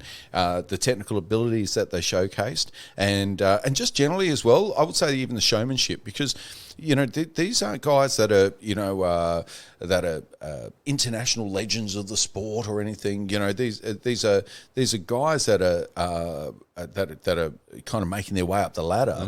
But the show that they put on was like they'd been doing this for years in front of 1,000 people. You know, like Tim was like, he was working the crowd and hyping people up, and Laz, you know, Laz is always all over the place anyway, but just like his exuberance and energy and occasional cries of pain was what got people kind of engaged. Like, oh God, what is this? Whoa! Did he break something? What was the noise for? I don't understand. You know, but did he win? Did he lose? What happened? And so I mean, a tremendous showcase, and congratulations to all of the athletes as well who got themselves involved, who one put themselves in a position to be there. And I mean, Tim's a very highly regarded national level arm wrestler in his own right, and he's very much the grandfather of local arm wrestling at the tender age of 38.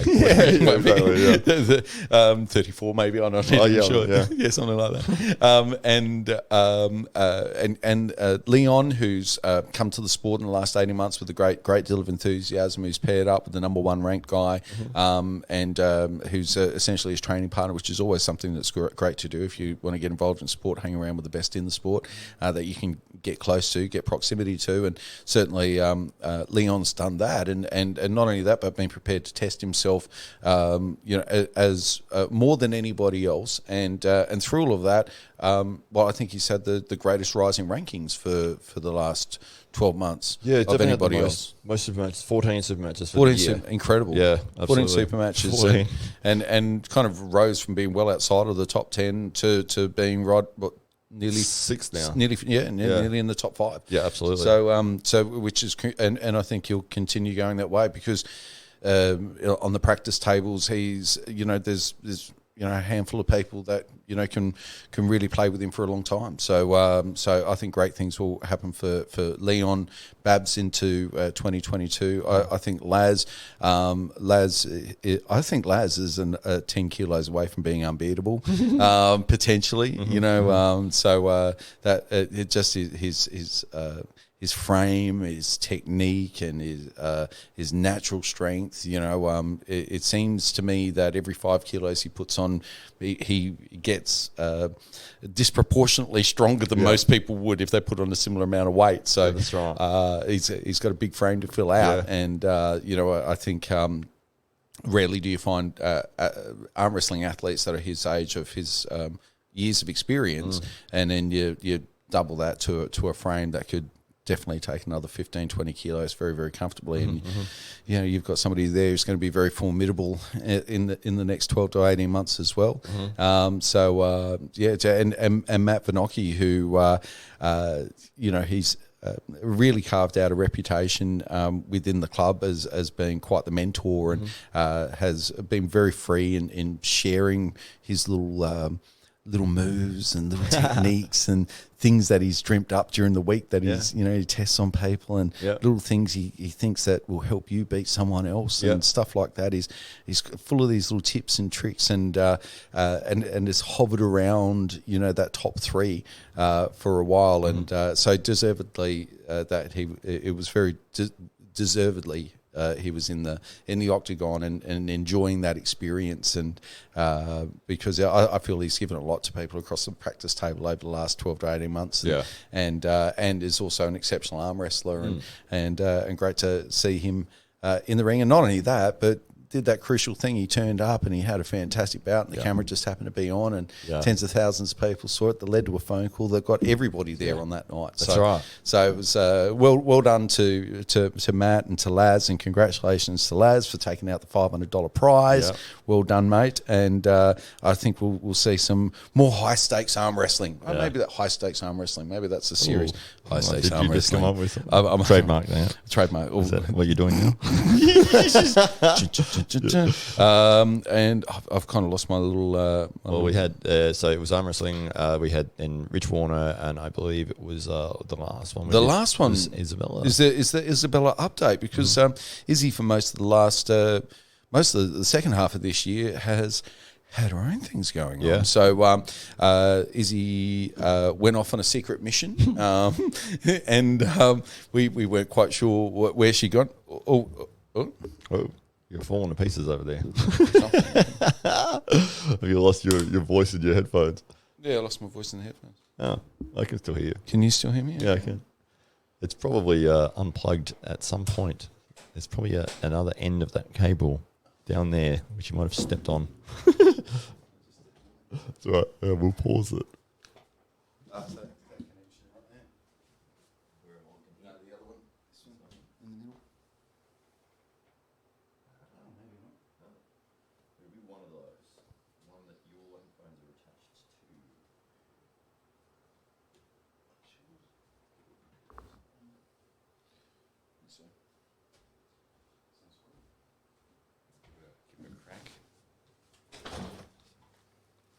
Are we back? We're not back. Oh. No. Yeah. Okay. No, it's the mic, maybe. Oh, no. Here we go. Okay. Maybe it's back. Yep. You're okay now? I'm okay now. I think I'm okay now. Okay. So we had, there's a last bit where we'll be wrapping up. Okay, we were just trying to wrap up. Yeah. So we had, so last episode of the year was Izzy, and Izzy kind of became a guest at the end of the series after starting off as one of our co-hosts. We still think of her as one of our co-hosts, but life's adventures have taken Izzy away from us, and in the second half of this year she went on a bit of a secret mission. So we knew she'd gone away, but we didn't know exactly what she was up to, and as it turns out, she turned up on TV. So and then in New Zealand, and then in Sydney, and then in Queensland, and it's just amazing. So Izzy Star is rising, which is amazing, and she's so she appeared on SAS Hell Week. SAS Australia Hell Week, yeah, and she was featured on Australian Ninja before on two occasions, I believe.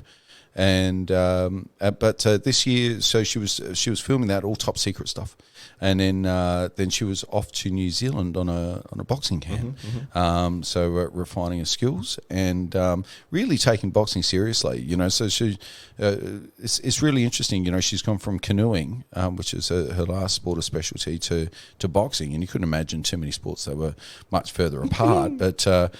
But nonetheless, you know, she's taken that whole mindset of an elite athlete and just applied it, and so she's gone and found the best people to train with, and she's definitely it's not, you know, she's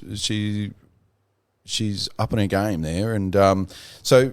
Izzy's had a huge little adventure of this year, and I'm sure you found out a little bit more in chatting with her in the last episode. Not a lot. No, really?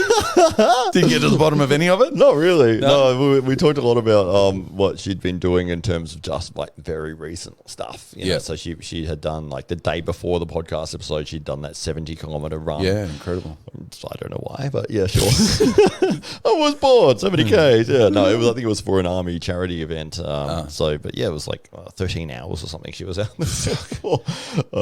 But yeah, doing it. And then there was some mango farming, and there was so a lot of all these, like, interesting things, but I still have a blank area there where it was like I've got up to New Zealand boxing camp, and then it's like a black cloud, and then it's like mango farming, and then it's like you're back here. But it was like there's 6 months of stuff there that I didn't find out about, but I guess at some point we will find out. I do understand that when she got back to Sydney, and she was forced to go into isolation as an international traveller because they changed all the rules, and so they put her into a Medi hotel, and the Medi hotel overlooked her cousin's cafe. And so she could literally call out her orders to her cousin, and the cousin could just send them upstairs to her. So cool. So it was nice. She was so that, of all the places to be holed up for a week or two. What a coincidence. So so good on Izzy. So I'm hoping that Izzy will be back at the table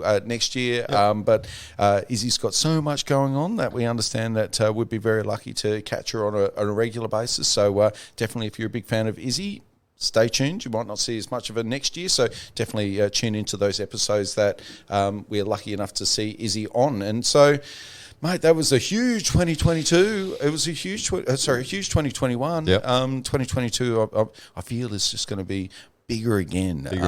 Bigger and better, you know. 200% double bicep. This is 24% stronger, as Ryan Bowen would say. That's right. So, I think we've got some fantastic local talent that we're going to see over the microphone in the coming weeks.